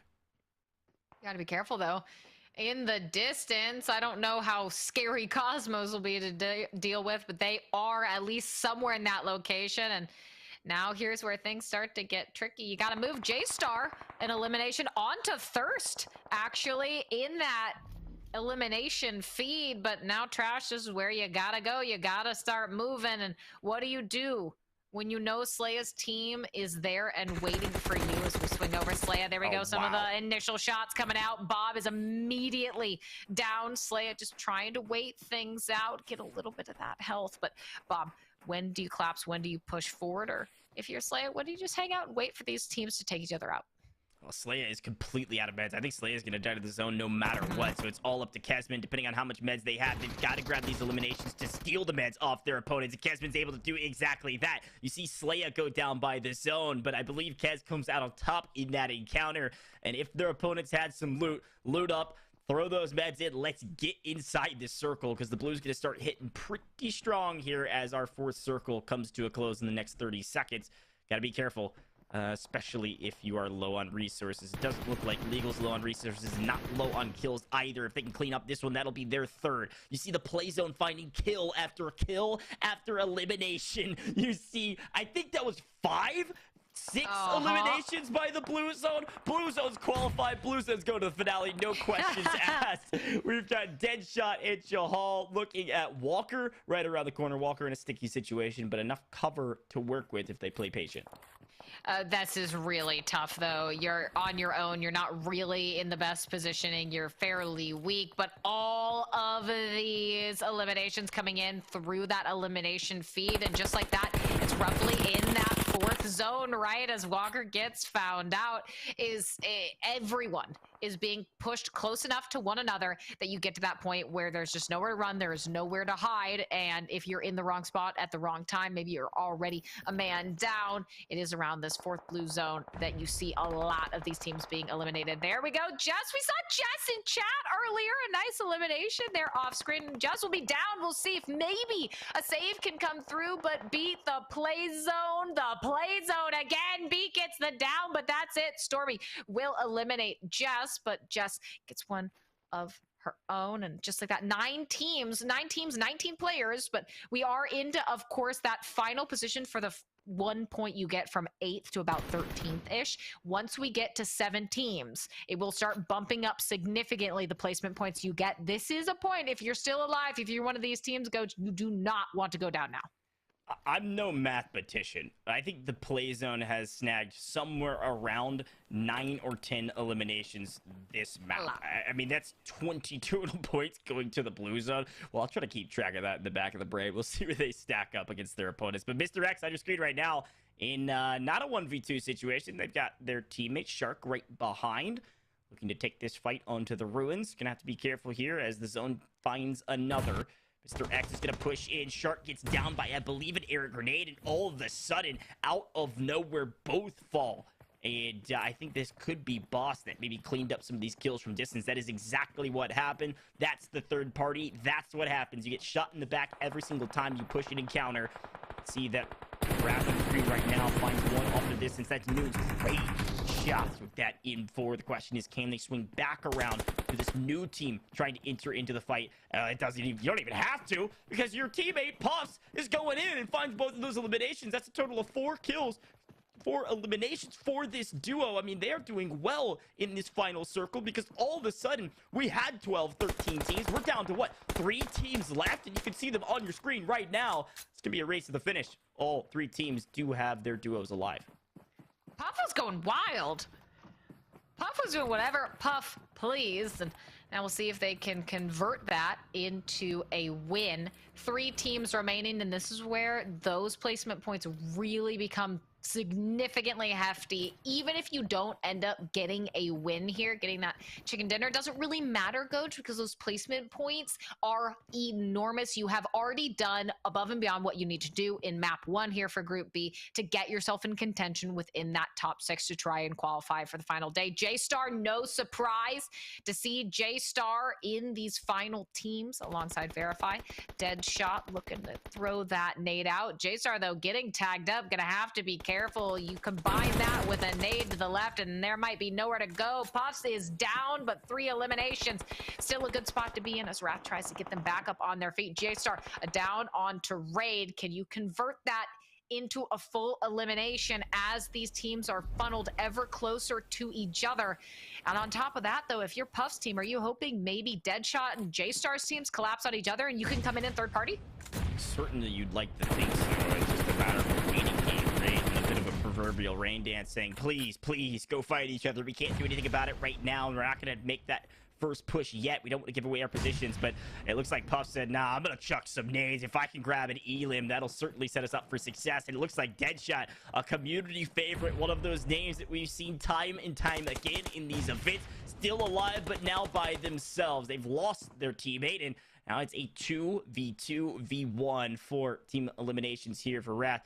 And Deadshot is sort of playing that slow game, right? They've already secured the placement points that they could need to creep up the leaderboard, but I don't know if they're going to get the better of their opponents here when it's a 2v1, and that's exactly what happens. Deadshot gets eliminated. J-Star and company, last two alive for their team. It's a 2v2. They have a down, but they're not going to push outside of this cover, Katie. This cover with this small shack and the rock is a perfect spot to hold their opponents. Zone's going to get the better of J-Star, and now it is all up to Verify. Great shot down range, but I don't think it's going to matter. He's going to have to go out into the open, and guess what happens?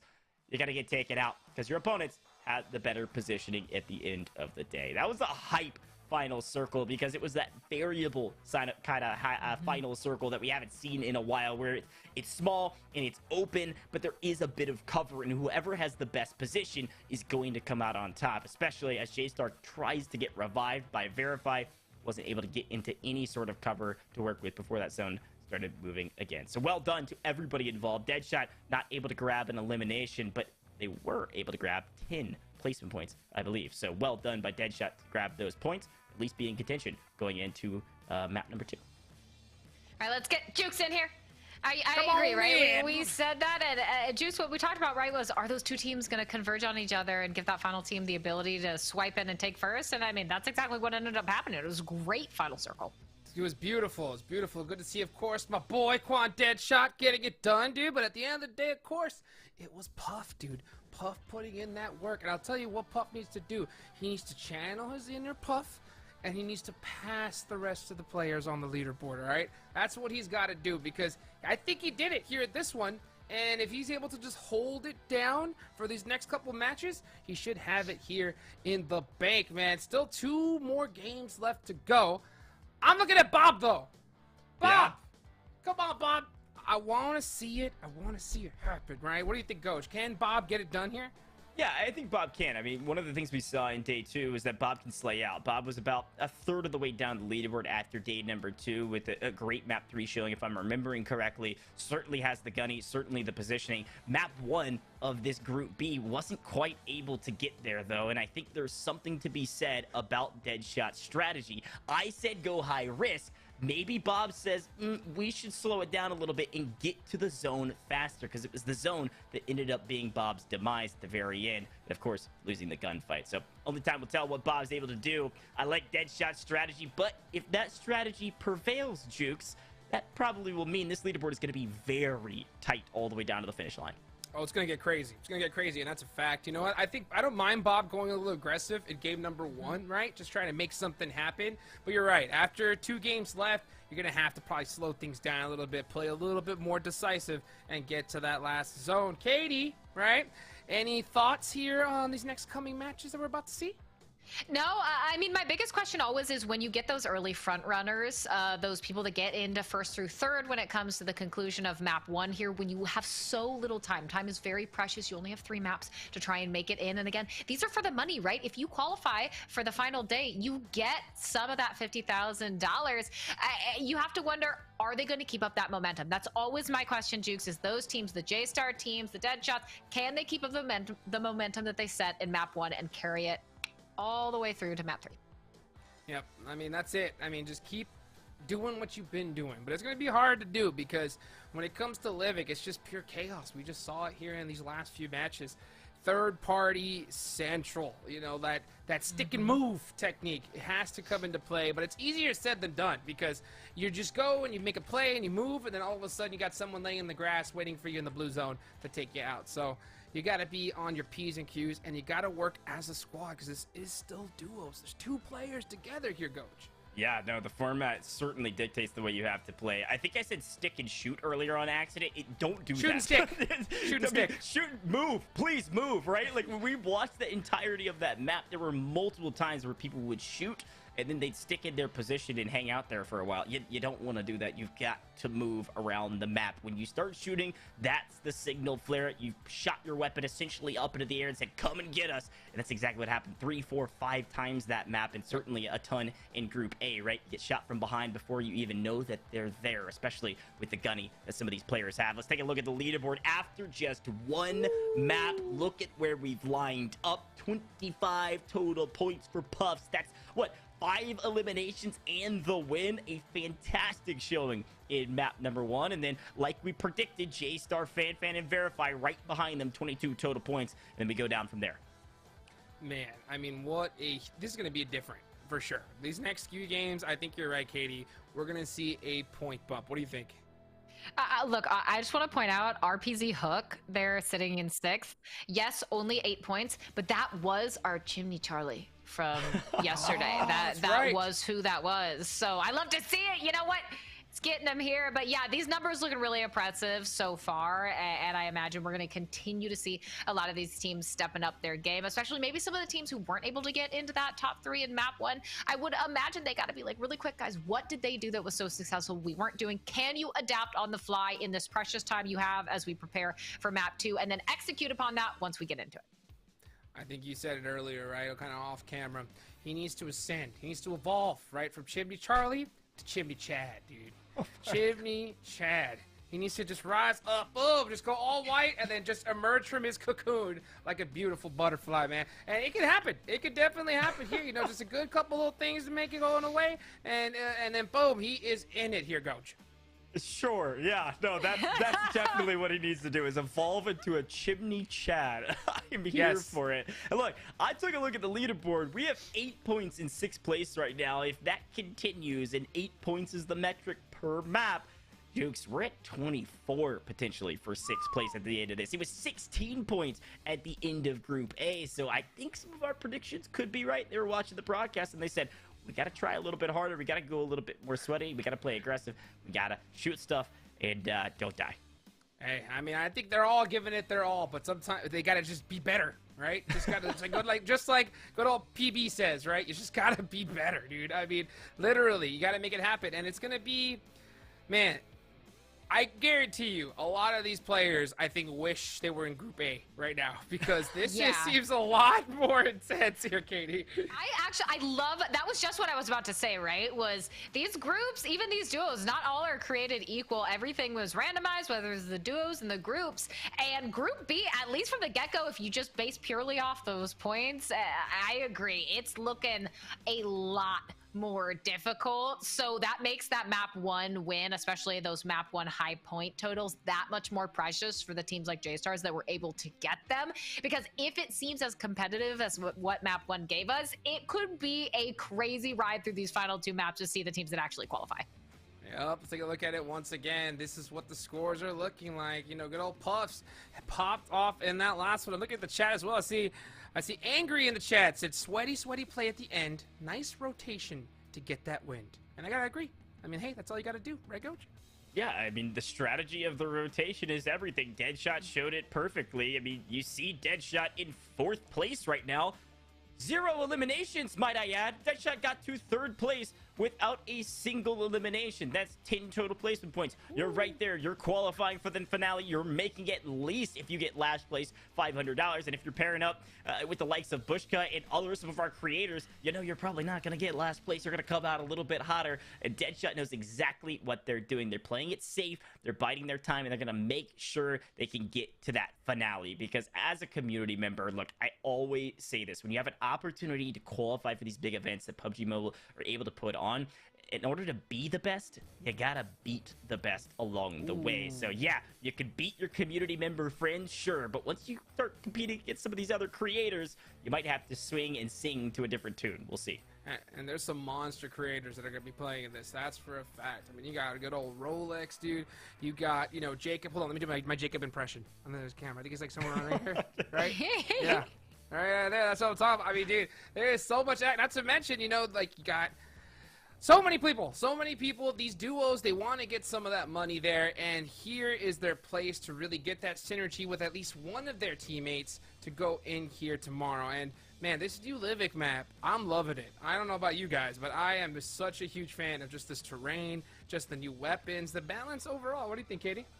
No, it's been great, and especially one of the fun things when you get something like a new map or a map update or a map refresh is that you get to watch some of the best players discover that map for you, right? See how they play it, see the things that they find and evolve and adapt in all the new features available, whether it's things like those zip lines or anything else. So watching them here and how they're kind of learning this, and even the refreshes, whether it's, again, the bushes, the UTV, any of those updates to things like the shotgun, seeing them play that out and kind of getting to experience and learn as we go with them is always something that's really fun for me as a caster.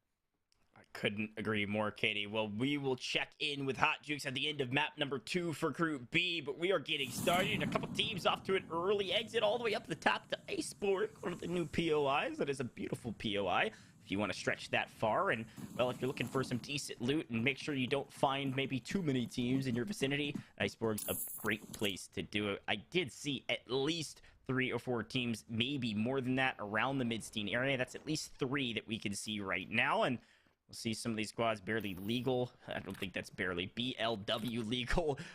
Looking like they could potentially be an early encounter. Walker finding their first elimination already with the Hot Jukes UMP. Hey, let's use it, right? Let's get involved. SMG from distance still hits if you can hit your shots. So see what Walker's able to do. There's a number of teams right around this area. At least one other teammate across the street. And then you've got a couple teams not too terribly far away. So if you stay here too long, that all too elusive third party will come right around the corner and bite you in the butt. Yeah, but you got to be happy, right? The fact that you started out with an elimination that quickly is an excellent start to a map when, again, we talk about how much more competitive, at least it seems like Group B is so far. Now we have Wyos Austin. I know his team was eliminated very, very early on in map 1. I think it was like one of the first or second teams to be eliminated. So this is going to be a crucial moment. You cannot have 2 bad maps in a row. I just, at that point, unfortunately, unless you have some sort of a monster win with a lot of elims map 3, you're probably not going to make it into the final day. Slaya saying, excuse me, I'm trying to revive my teammate. Ghost, please go haunt someone else. I'm shutting the door on you. Go away. Give me the moment to get that revive. You just have to be careful, though, because it takes so very long. But hey, Ghost said, you know what? Fine. Do your thing. I'm going to back off. I'll eliminate you later. Yeah, I think Ghost was just trying to get a jump. Oh, wow. I'm borderline speechless. Kesman just said, yeah, I'm revived. You're not taking out my teammate. I am drilling you down from distance. Unreal shots, crazy accuracy in the ego child to know Ghost has left the building, and I'm gonna clean up that kill before I even throw one bandage into my body. Well done to grab the kill. I was gonna say, Ghost had 50 total points from day 2, by the way, 6th place overall. They were a titan in the field. There was no question about it. So to find that elimination here in map number 2, that's a crucial moment for that duo. Now you see Boss on your screen right now after a pretty solid showing in map 1 for Group B. They're gonna try to replicate that success again. See if they can move forward and up this leaderboard to make sure they don't get relegated down and a chance to play with some of their favorite creators. Bella Fox, you got Rolex, you've got Power Bang is going to be playing as well, which will be fun to watch. So I'll be curious to see where some of these duos line up with their creators. Puffs, winner of map 1, right around the corner from Dead Hope and Cosmos. You can see Wrath off in the distance, kind of playing the Overwatch position. This is kind of the tried and true strategy of the duo. If you're not playing hand in pocket, you're not playing right next to each other to play the trades. You have one playing Overwatch and you have one playing the aggressor. And Puffs certainly can play the aggressor role well. Now isolating into another 1v1. 1 versus 1, now another 1 versus 1. Can they win both? No, not quite able to. They are Dead Life decides to push out and try to grab the thirst. Should be Wrath right around the corner to clean it up, but no! Wrath goes down as well. They get caught out in the open. Shoulder peek around the cover too aggressively. Puff done and dusted in map 2. I think they're walking away with maybe 2 to 4 points in total. Wow, what a play from their opponents. You never push from the same direction. You gotta take another route. That player is expecting the push, is ready for it. And well, that's what happens. What we thought might be another series of nice eliminations for them gets thrown back in their face, and that's gotta sting. At least they'll go out with some points, but as we swing over to Master now, 0 eliminations, but does have a team across the way.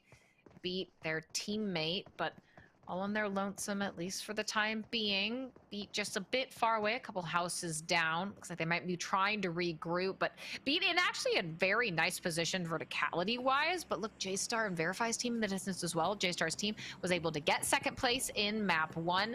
But I like this position. Yes, Beat won't be able to immediately assist, but having that high ground that you can see right there, if Tip isn't careful, Beat will have great angle onto them. Couldn't agree more. It's that same long thoroughfare right between this POI where you got to be careful, because if you do grab that knock and you elect to push, that could be your untimely demise if you're not careful. So Jamaica holding the top of this building all by herself, it looks like. Get a little overhead perspective to get a chance to see where her opponents are. I know these two teams are kind of holding both of the buildings next to each other, and this is kind of the classic standoff moments that we've seen time and time again every single map. You don't want to necessarily make the first move unless you can gain some sort of an advantage, right? Like, if you're a player in these competitions, one of the things you're always doing are these mental calculations. Sometimes you do these mental calculations subconsciously, and all the comp players will say the same. What are the chances we win this fight, right? They have a building, we have a building. If we play the aggressive stance, is it a 50-50 fight?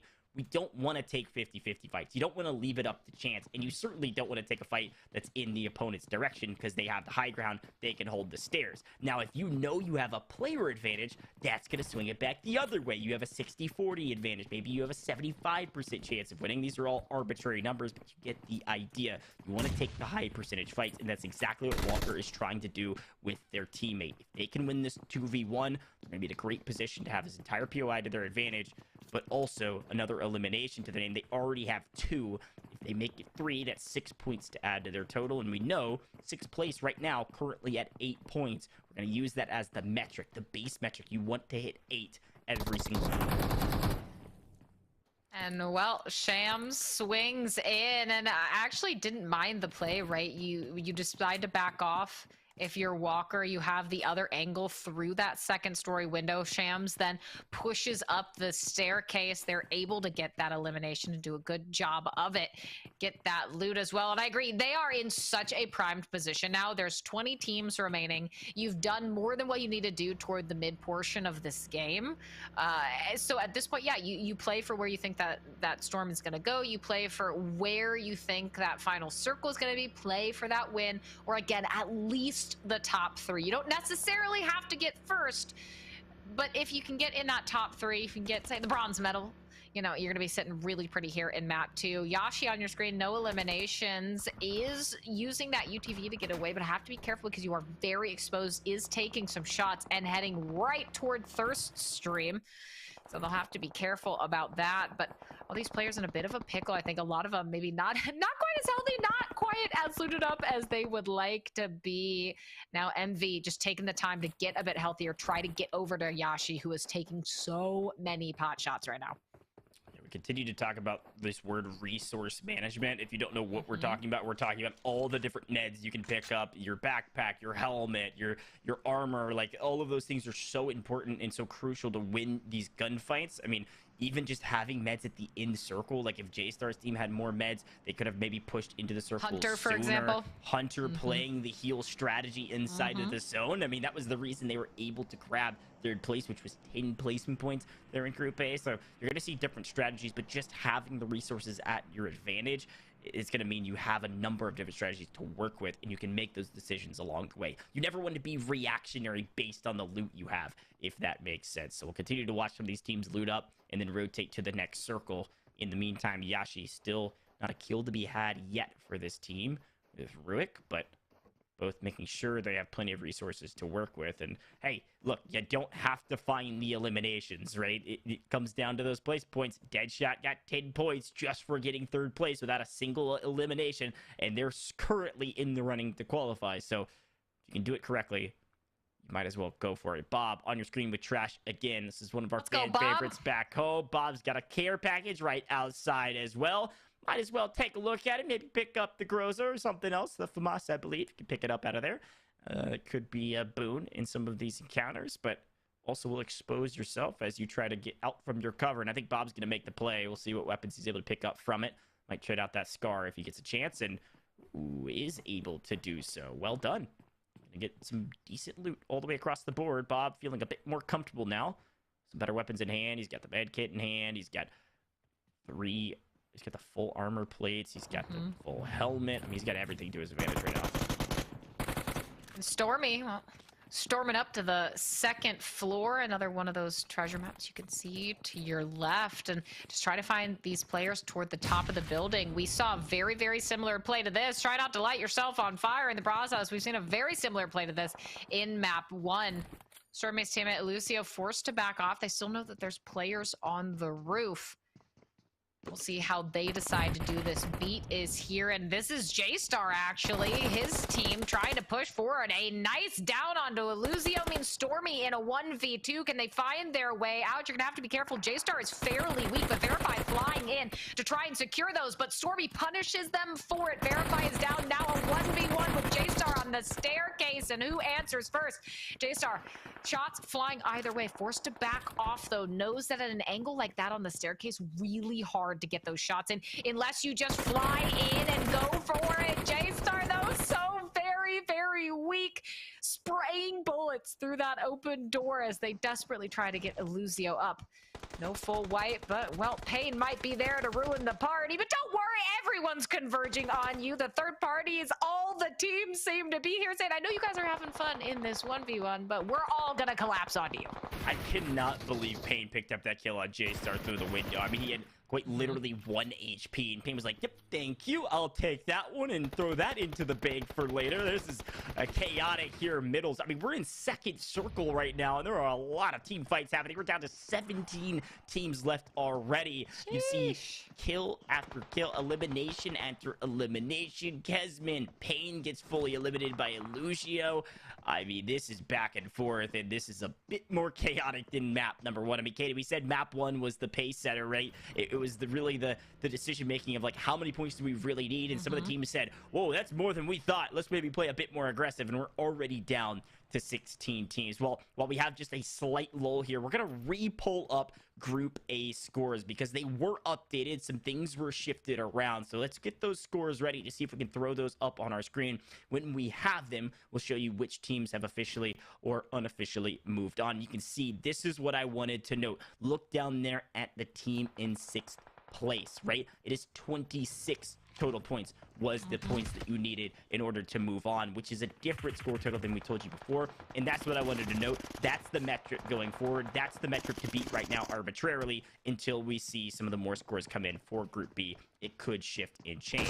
We're basically right on pace with Group A right now with 8 points in map number 1. We'll see Noxie in a 1v1 versus Cosmos. Many a player have fallen since I started talking, but it's all up to Noxie and it's all up to Cosmos to keep their teams alive and potentially get to those recall stations. But a well-placed grenade through this window from Noxie just gets out in time. I thought Cosmos was going to go down with that. So did I. Noxie's been playing this really well, was able to get an elimination earlier. That will be Noxie's first. And I think itching to continue this fight here with Cosmos, who was able to finally get the time to get some of that health up, get into a little bit better of a position than they were in before. But while they're having this 1v1, I'm not sure necessarily if they're aware that there is a full health team waiting on this battle right now. And if Eastwind's team decides to maybe push forward and make something happen, who knows? But a lot of nades going out back and forth, and I think they have to at least be somewhat aware now. This is a very, very tricky situation to be in. How do you even play this to try and get out alive if you're one of those 2 solo players? It's going to be difficult, certainly. I mean, you'd like to not be the team that's getting sandwiched, which it looks like no the more food references, Goj. I'm begging. Now I want a sandwich. You don't want to be the solo that's getting pinched by 2 different squads just waiting for you to make a move. And it looks like both of the solos are somewhat pinched. You can see Team 23 all the way down. That's Thurs, who did a fantastic job in day 2, fell to an untimely demise in map 1 of this group, trying to replicate their day 2 success in map 2. We'll see what they're able to do, as Team 1's going to push across the street and push the equation. I don't know. I'm assuming they know Cosmos is inside, and as the bullets come through and around the corner, may try to blow up the vehicle if they have the chance to, and not quite. Still trying to play these corners, play these windows, and they're gonna blow up the car. And that's exactly what they needed to do. It says the play zone got the down, and that was actually on Flame. And I do believe the car explosion grabbed the down on Eastwind, which then evens the playing field. But the more shots that are fired, the more signals that are being said to Noxy, hey, come get in on the action. You could steal a couple of these eliminations. Cosmos through the window, tries to throw a nade. Not able to be successful yet. Is still playing the slow game, playing the high ground, and I was going to say a couple of well-placed nades should be able to take care of their opponent if they're not careful. Well, and this is just messy, right? That was a nice job with the vehicle to get that down earlier, but now finally Team 1 able to get Wind back on their feet and get situated. Now put this back into perspective, where instead of it being kind of a 1v1v1.5, now it is that 2-person team all back and ready to go. Off screen, we're seeing Walker, Polo, so many eliminations happening. We're now down to 14 teams, make it 13. And this is where those placement points are so very important as we fall to 12 teams. The play zone, this is what I was waiting for. It always happens right around zones 4 and 5, Coach. We are seeing it. That play zone says, you know what? It's time for me to get my eliminations. Jessin Nunez still up. I see Thirst still up there with Arshop right on top of the hill. And I saw Platinum in the kill feed grabbing a double elimination, which is more than impressive by themselves. The question is their teammates still up? You can see Deadshot here doing a lot of what Deadshot did. And, well, map number 1 is stay alive. Still 0 eliminations to their name, but Nunez and Jess going to push the equation, potentially push this fight on the edge of circle. They're going to have to make the move because the zone's behind them. Jess pushes up to cover. Thirst is last alive on their team. Thirst has lost their teammate Nunez, providing the overwatch, but can only do so for but a moment, and they don't know that Thirst has run away. Bob still up, 0 eliminations. Looks like Boss is still up. I was going to say 0 eliminations, but there goes our tried and true Deadshot down early, this time with only 1 placement point to their name, so a total of 11 points now for Deadshot overall. Might get gapped in the competition, might be a little bit sticky to qualify in map number 3. Gonna see a few more come through. Jess falls as well. Haikyo finds 1 in the full elimination on Jess. This is coming down to the wire, Katie. You said it perfectly. I believe it was Circle 4, Circle 5 into Circle 6. We've seen half of the lobby die out, and now we're down to the final 7 teams. We are down. Chief is here to see the action with us. And Jess's team, this is actually going to be 2 very solid maps for her team in a row. I think they were roughly in that contention already to be in that top 6. So getting some of those extra placement points going to be very, very, very helpful. I'm not quite sure if it was a full team wipe, but the longer you can stay alive here, the difference starts to get very dramatic. 7th place, you get 2 points, but 6th, it doubles to those 4 points. So playing sneaky here if you have to, playing cautious, especially if you're a player down and you're a solo on your team, can be very crucial. So we get to the final remaining players. That storm will not wait long for you to make the placement adjustments. There's Walker going down, caught out in the open. Not a lot you can do about that. Thirst upstairs in the barn. Got to be careful about those frags flying in. Eastwind trying to avenge their teammate who Thirst did eliminate. Will be creeping their way into this building. Nice job there, Thirst, though, just using kind of that information gap of that door being closed. So no chance for Eastwind to strafe, maybe get some pot shots in as they look to recover. So many of these players really solos. I think, is it just one duo team? And what surprise! Nunez says, hello, Eastwind. I will happily take that. Katie, there's only 5 teams left, 6 players. Trash and Bob, the final duo. They have the player advantage. However, I've seen Trash on low HP essentially for the last 90 seconds or so. You can only imagine as Nunez finds Thirst. That's 2 eliminations back-to-back for Nunez and their first 2 of this map as we're down this final fight. Bob in trouble. And it looks like the duo is bested by Boss. Boss still up.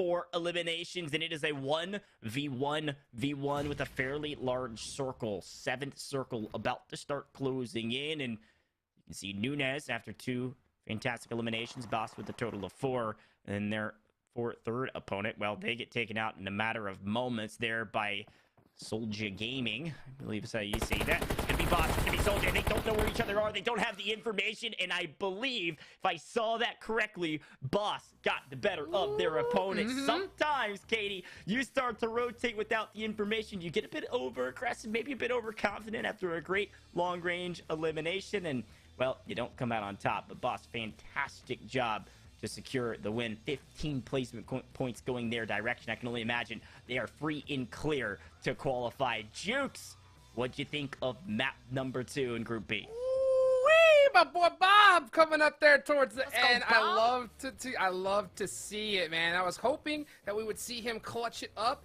and he definitely did. I mean, that UMP came up towards the end there, you know, with those beautiful pre-fires. It's gonna come down to the final game here. I can't wait, Coach. I can't wait. What about you? No, I'm really excited about the final map as well. I think it will be a close matchup for that 6th place position. As we got a chance to update Group A scores, you saw that the metric was 26. We saw 8 points for 6th place in Group B. We're probably going to see a lot of the same. You're going to see somewhere around 16, maybe 15 points for our 6th place team. And there's probably 5, 6, 7, 8 teams all vying for that last position in order to qualify. But Jukes, don't forget the wild card team. Don't give up if you get 7th, and or maybe even if you get 8th, because it comes down to the eliminations that you can bring to the table. Even if you don't qualify, there's one more team that will make it through to play with some of our favorite creators. Let's go. And you know what? Speaking of favorite creators, you know, we got, of course, you know, Power Bang, the legend of himself, is going to be playing in it. I can't wait to see that. I haven't seen him play at a community event like this in a minute. So, I can't wait to see him, you know, pop off. At the same time, I also got some really good news, okay? I just got confirmation, okay, that when it comes to the prize pool here, you know, first place, $20,000 going to go to one of these players. It is only going to be shared amongst the community members. That's right. That is correct. So it's going to be $10,000 a piece for one of these duo members. Take it to the bank, huh? What do you think about that, guys? Good lord, that is a lot of cash money potentially coming your way if you can qualify here. I don't look. If I'm competing in this right now, and I just heard you say that on broadcast, I'm getting a little anxious suddenly going into this map 3. If I'm someone who's already qualified from Group A, I'm sitting there like, okay, we're good with that. We're happy. I mean, what else could you ask for? I mean, look at that. That's where we're going to see it split up. I mean, even 4th place. Even if you get 4th place, that's $1,500 a pop. $1,500 a pop to take to the bank, all because of none other than PUBG Mobile, man. Legends in the business. Guys, this is going to come down to it right here.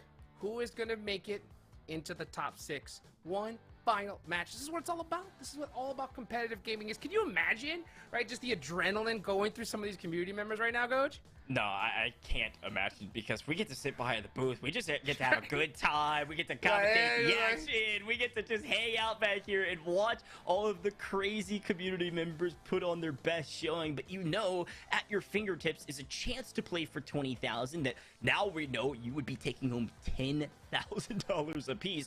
But even if you get dead last, that's still $250 in your pocket. I mean, you've got to be feeling anxious, especially if you're right on the fringe. And I want to bring up that wild card position again and really clarify exactly how it's designated, exactly how it's picked. The leaderboards, they're all going to get shaken up. They're all going to be finalized at the end of the day. Once they're official, the wild card position will be either the highest points in Group A or B that is basically 7th, right? If you didn't qualify by being in top 6, you make it through. Now, there are a lot of tiebreakers to go through. Number 1, if you are tied, which we will see plenty of tiebreakers, and you're all kind of tied for that same total points, maybe there's 14, maybe there's 15, however many it is, maybe it's 26, right? You have to have the highest number of eliminations. That's the first tiebreaker. The second tiebreaker, if you have still tied, is it's the highest number of first place finishes, which is important. And then we have a number of other tiebreakers. Total placement points. If it's still tied finally, it's the placement in your last map played, which is this one that's coming up right now. So let's take a look at the scoreboard and see where everybody's lined up, and we'll start getting a better idea of who's going to pick up that wild card position. Ooh-wee. Let's take a look here. Oh my goodness, already 6th place, 22 points. Little jump up indeed there, Katie. Yeah, and something that I want to point out that I loved watching in that final circle in map 2 was look at Nunez and Jess in 2nd place with 26 points. It's a very tight race there, but something they did so well, Jess fell in about 7th place when there were 7 teams remaining. Nunez stayed alive and was able to accumulate multiple eliminations all the way to secure them a 3rd place and a huge amount of points going into the conclusion of map 2, which bumped them up from, I think, roughly like 8 points from map 1 all the way up to 2nd place, well within that qualifying position. So great job from them in map 2. But Thirsty and the rest of them, yeah, you guys said it, that 26 point for 6th place looks like it's going to be overcome here, at least in Group B. Yeah, definitely, without a doubt. My eyes are 100% on that 9th place. Bob's got to get it done here. Gotta clutch it up, dude. I mean, he could definitely do it. We've seen him do it there in the past. I mean, it's just so tough here in these Livik matches. This Group B, can't lie, right? It's a whole different monster than Group A. I mean, one little mistake, one bad rotation, and you are stuck out. I mean, no matter how good you are, when you got 5 teams gatekeeping you, there ain't much you could do. Ain't that right, Coach? Yeah, no, it's certainly the case. When you start looking at the leaderboard and breaking it down as well, like 26 total points was 6th place in Group A. 7th place was 25. We're almost already there after 2 maps, right? It's 22 total points for 6th place right now. So when you start thinking of that wild card position, I'm going to have to guess it'll probably come from Group B. So if you're playing for top 7, there might be even more of an opportunity to make it to the finale. So if you're Bob, you're in 9th, or if you're the team in 8th, the team in 10th, the team in 12th, it's still possible. Don't give up. We saw Anime and Hog drop a 14-point game in the last map. You can do it as well. And also, gotta give credit where credit is due. Boss is leading the pack by and large, almost double 2nd place, which is impressive to say the least. Oh, absolutely popping off, and he literally can do whatever he wants here in this next match. He is the boss. He can look at some of those teams on the bottom and be like, hey, you know what? I don't want to see them here in the finals. But man, those teams at the bottom are gonna have to pop off here. Pop off here, Katie. Right? What do you? If you were boss right now, what would you do? I like what you said very much in that there might be certain players in here that you're aware of that you don't want to see, who are on the cusp, right? Who are maybe in the high mid-teens, perhaps. You say, you know, I could make $10,000 on Monday. I don't really want to see you do well here in map 3. Maybe you go bounty hunting. Maybe you just go around and figure out the players you don't want to see if you can find them and eliminate them yourself. But also, oh, that's got to be such a good feeling, right, Juice? You have 43 points. You're sitting pretty. Oh, you know you're going into this with no stress. You know what? I like your strategy, but I gotta disagree with you on this one, right? Completely wrong. If you are him, what you need to be doing is you need to be putting at least $150 worth of stuff on layaway. Right? Literally, like right now, because that's minimum. He's gonna get that, right? So I mean, hey, get on it quick rather than later, right, Katie? Yeah. Maybe you know what, Coach? Maybe that's what you got to do. Maybe I'm completely wrong, and you know what? I can accept that.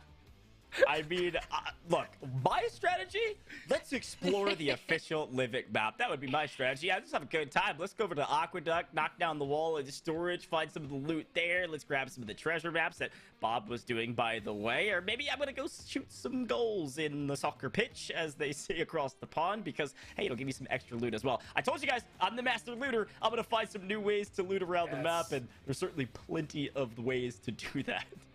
Right? Hey, might as well use every second you can, right? To start spotting out the different locations, different little hills, different little divots you could do tomorrow. Maybe look in the mirror, right? Practice your, you know, hello, Power Bang, how are you? You know? And say your intros. You know, because they're going to be playing with some of these content creators tomorrow. You know, you want to put on a good impression. Look, I think that's important, Coach. If I'm playing with Power Bank, I'm making sure my Power Bank voice pack is in as well, right? Yeah, there you go. There you go. That's the best way to do it. 100%. That's on brand right there. That is on brand. Katie, last match here. going into this one, right? What are you expecting? What are you feeling? How are you feeling right now? Talk to the people. I'm good. I'm good. Group B has been so electric and very explosive in the gameplay that they've shown us so far. So going into the end of it, okay, I've seen a lot of energy in chat, so maybe I'm a little biased, but Nunez and Jess have been playing so well. They're still sitting in second place. I want to see them close out map 3 with a win. I want to see them get that chicken dinner. They've been playing so well. Let's go! It's like a cat in the background. Look at that yellow jacket. I mean, look at that. That's like, you can see, like, yo, it's Livik. It's Livik. This is how you do it right here. Yo, Goj. I mean, man, 50 grand for the community. I mean, where else do you see this, right? Where else do you see this, your coach? No, you don't. I mean, it's really cool, too, that the creators are being invited in to help out the community members, essentially, right? This is a community-based tournament. I mean, it's literally in the title, Livik. The new official Livik map. It's the Community Cup, and the community members win it all. Content creators are going to come in, make some amazing content, by the way, from this event, but also help our community members have a chance for $20,000 for first place, but even last place, have a good time, walk away with $500 split between two of you, $250 a piece. Come on, PUBG Mobile, let's do this more often. This is a blast. Yo, do it all. I'll do it every day right here. I mean, come on. I mean, so much here is at stake. So much is awesome. And it's crazy to see just how much the scene has grown in just a few years. I mean, I remember when, you know, I got invited, or I played in the first ever tournament, and then now we have community tournaments where someone could win 10 grand pretty much. That is absolutely insane. Well, I can finally hear it, guys. The plane is loaded. The players are in their seats. The hands better not be shaking, because guess what? Now it's now or never. It's now or never. Time to show up. Time to pour up. Yo, Goj, Katie, y'all take. Let's get it, Katie. This has been such a fun event thus far, and well, we still have one map to go here in Group B. I know there is some anxiety riding behind some of these players if they rotate around the map. There's got to be question marks. There's got to be conversations back and forth with your brand new partner that maybe you've never spoken with before. Maybe you're from different areas of the world competing together, and you're trying to communicate to say, do we go mid-steam like Goj has been telling us to do the entire time, or do we land on the edge of the maps and rotate in? Only time will tell. We see J-Star Fan, one of the fan favorites over there in Eastport, all by themselves, an entire POI to rotate around, grab all the loot necessary, maybe grab a vehicle. I would assume J-Star's going to go to mid-steam next. Yeah, mid-steam, not as much action in this group, but that all depends on the circles where they pull what's going on. But I've been talking about them. I want to see them close it out strong. Jess and Nunez on your screen right now. No elims just yet, but they did land with another team right now who we also saw doing really well. But as we swing over Pure Light and Trash is, well, done and dusted for the time being, as Pure Light seem looking to take out Bob. We were talking about Bob. What can Bob do? Bob's just trying to stay alive. Can he make the play, Coach? No resources. I mean, you've got to grab the vehicle to go. I mean, this is the play, Bob. Grab the UTV, brand new vehicle. It can survive the terrain, and you better duck, dive, dip, dodge, swerve, and all the different words you can think of, because Bob is hanging on by the skin of his teeth in 9th place overall, trying to qualify. There's a very high likelihood. Oh my gosh, it is Cosmos through the window. Hot Juke said it best. There's no doors on those UTVs, and just one errant headshot. Bob goes down and will not be moving forward into the finale. A great effort, a valiant effort, might I add, and almost the best escape we've seen thus far. But Cosmos, one elimination to their name. Bob's out of the picture. The question is, who is next? Puffs, another standoff with Jamaica and Hook. Hook's our Chimney Charlie, trying to turn into a Chimney Chad. Jamaica can work together. They've been using these rooftops in the past. This is one of their favorite drop spots, and it seems like Puff has been contesting it. I think this is the second time we've seen the same standoff, if I'm remembering correctly. Regardless, they can sit here for a while because they are just, well, outside the circle for some, so they can sit here at least for the next 4 minutes plus, then be able to just sneak inside the zone. And this first blue zone really doesn't do too much damage. They might be able to sit here for a good 6-7 minutes if they would like to. Question is, what is the best play? Because Noxy and Keneal, we haven't seen Keneal do too much yet. Noxy's been alone most of this matchup, most of Group B, but Keneal had a great showing in day number 2 of the Livik Community Cup. So if Noxy and Keneal can come in from behind, maybe sneak up, grab an elimination on Puffs, and this is an opportunity. And as the opportunity knocks. The question is, are you going to open up the door and potentially even just charge through the door onto Puffs? Only time will tell.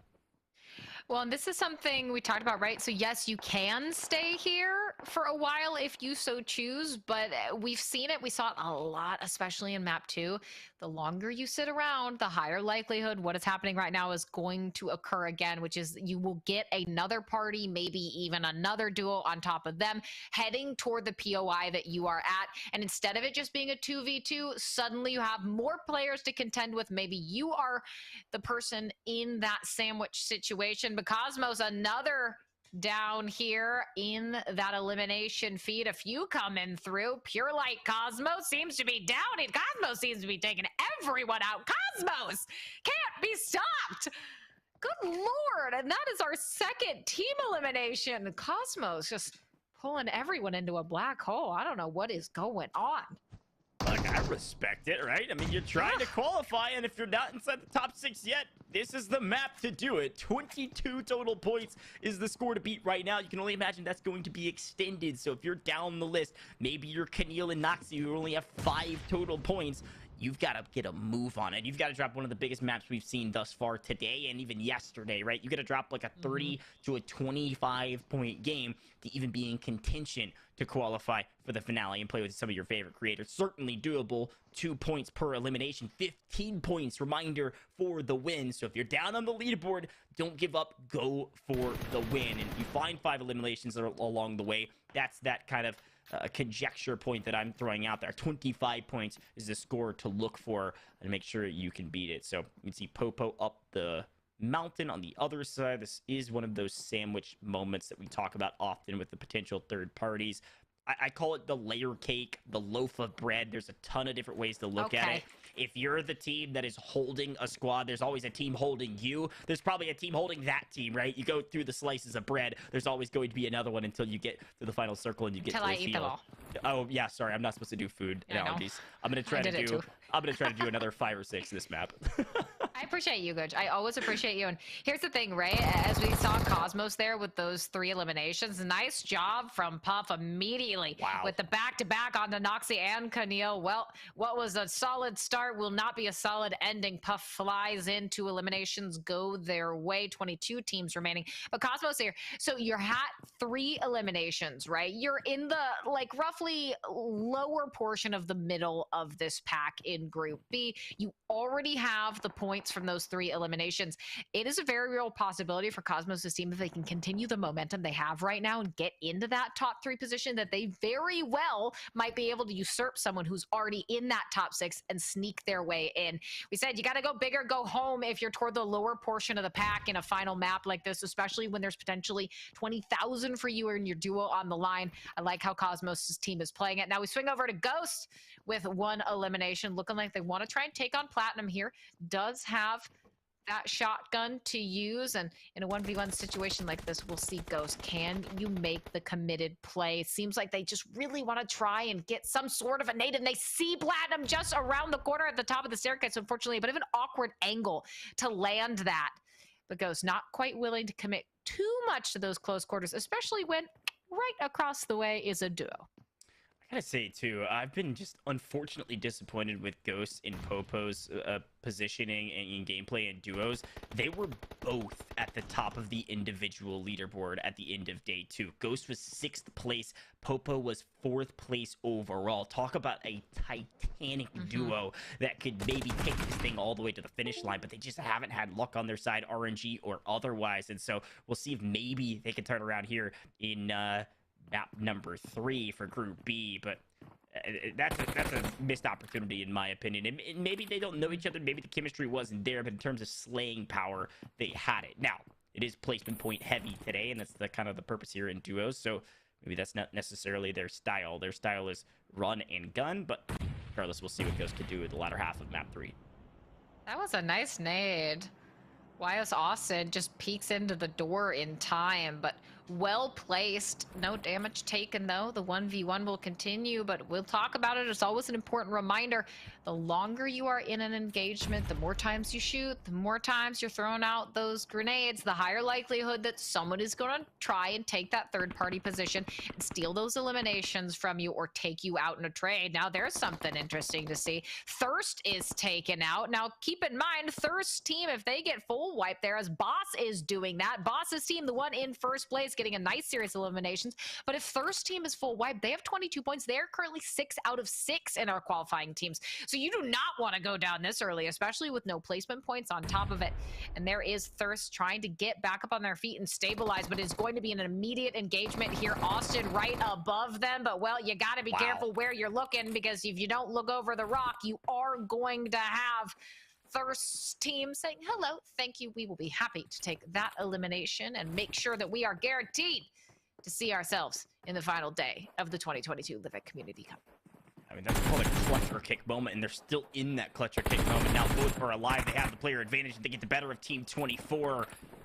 Austin and Jack gone and out of this map. But again, like Katie said, this team, Thirst in our shop, they were in 6th place, 22 total points. It was a must-win circumstance for them. They were able to execute it. Boss, current kill leader, current elimination leader, and point leader, all of the above goes down. The question becomes, what can their teammate do? And it looks like Noob can do the best they can to get in a position to help them out. And I'm going to correct myself here, Katie. I believe this is a different Boss. Yes, this is a different Boss. This is Boss Bessie and Boss Noob. is in first, yeah. Correct. Yeah, this is Boss and Noob. They were actually fairly far down this leaderboard, and they need to pick up these eliminations. They're able to do that. That's Ghost on the other side of it. And hey, that's a great player to pick up, but they're going to have to get a move on because they need the 15 placement points, and they need somewhere around probably 5 to 6 total eliminations as well. So again, when I talk about those zones of activity, here's your early zone of activity. You got to grab a few eliminations and then use the mid game to get to the end circle. But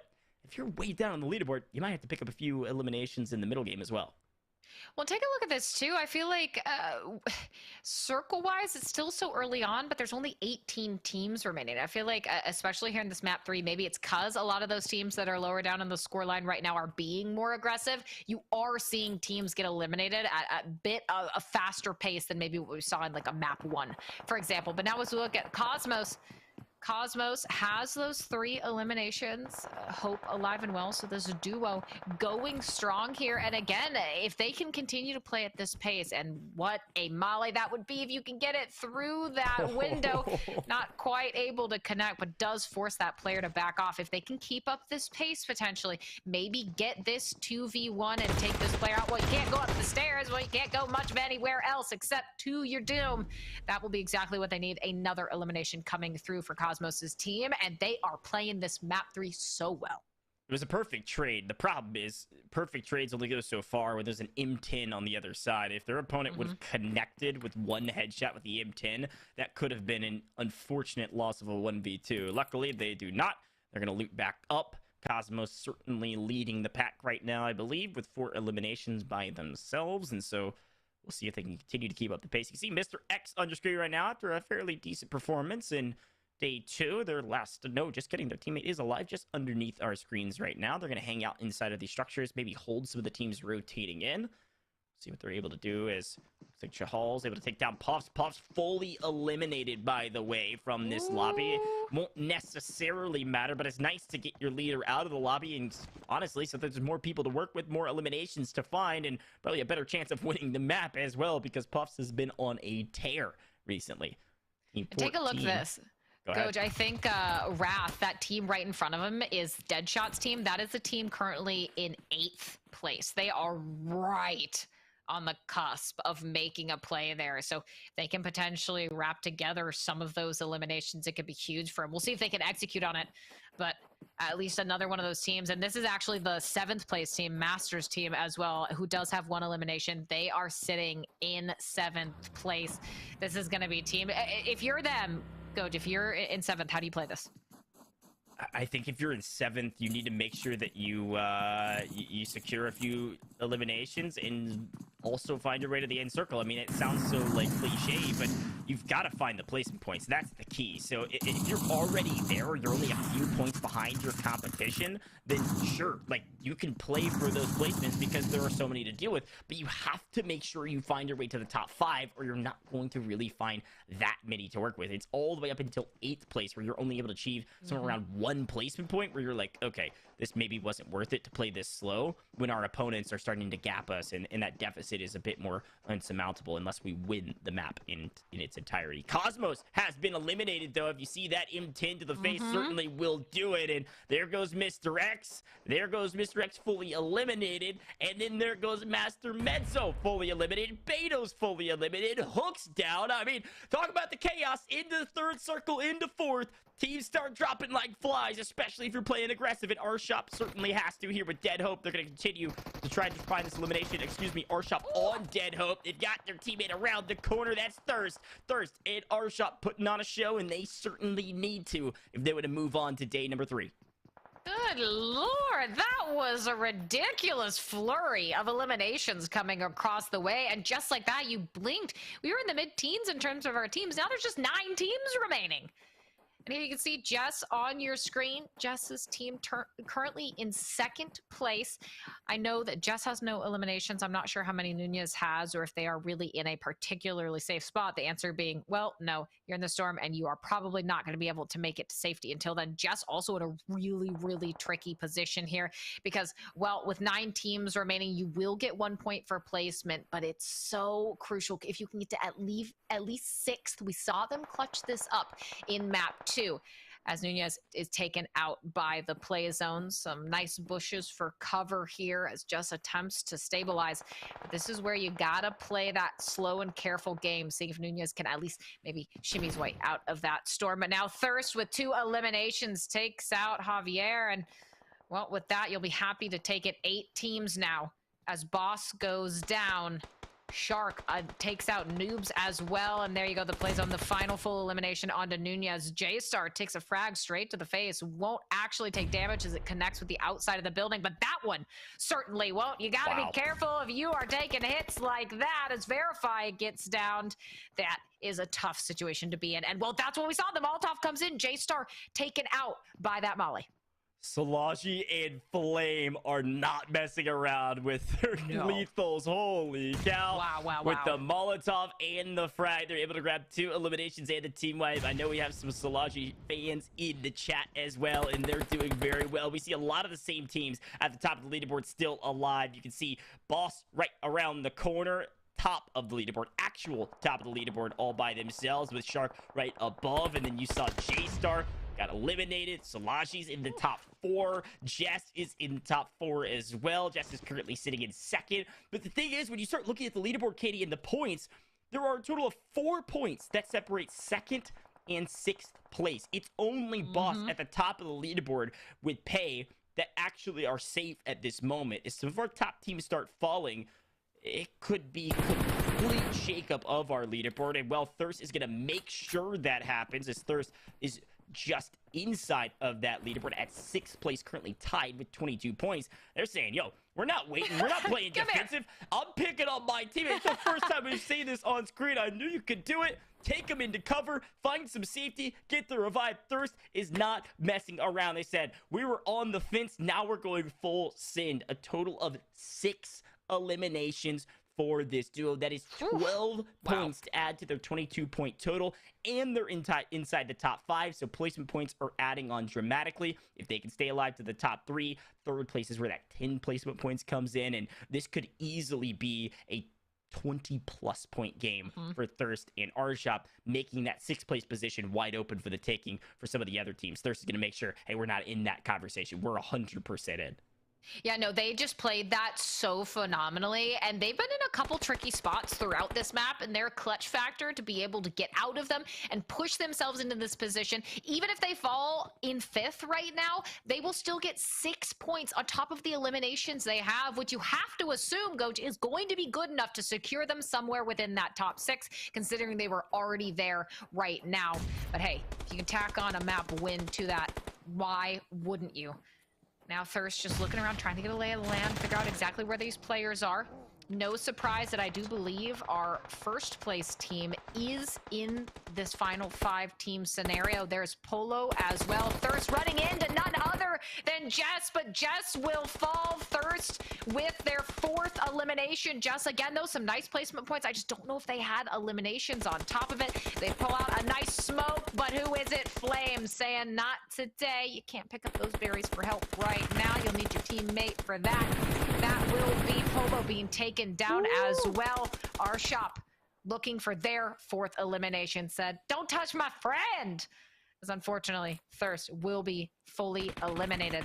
And now with 3 teams remaining, though, you've already done your job. You get those 10 points from that 3rd place. Our shop, you gotta be feeling good. They had something like 7 eliminations right now on top of that 3rd place.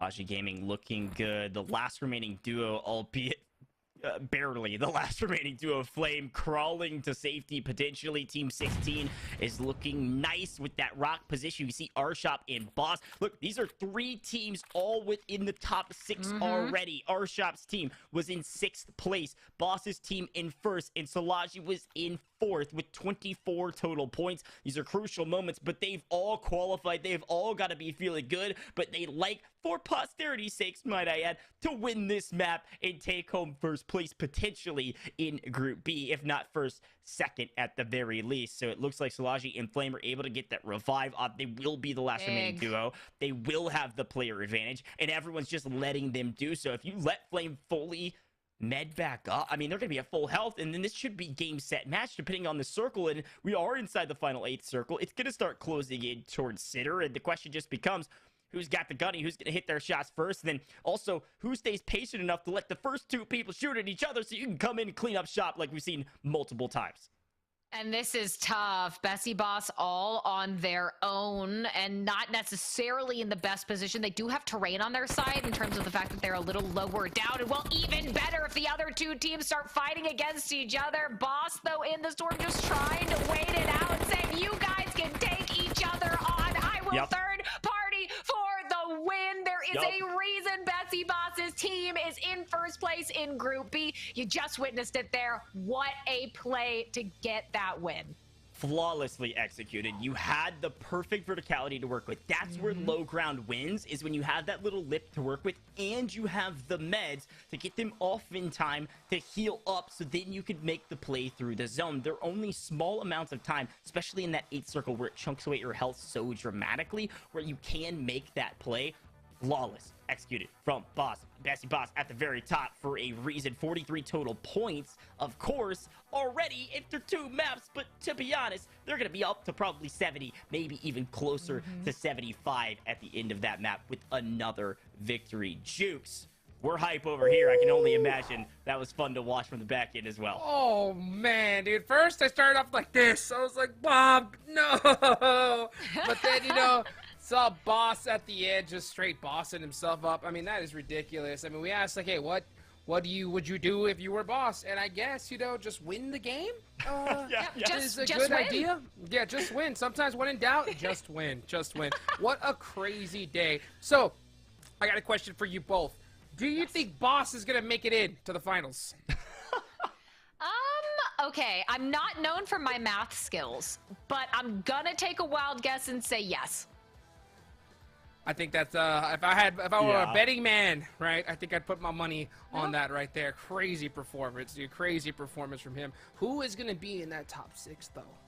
That is my question. I think it's up in the air. I mean, when we started looking at the players that were inside the top 6 already, we see plenty of them in the final circle. So you know Solaji's in. You're probably going to know that Jess is in. You're probably going to know that Thirst is in and Boss is in. Of course, the question is, how many points did Puffs put up? And then how many points did some of those teams that were in that 7th, 8th, 9th, 10th spot, how many points did they pick up? Did they catch up to that 22, that 26, that 28 point metric that we might see, Jukes?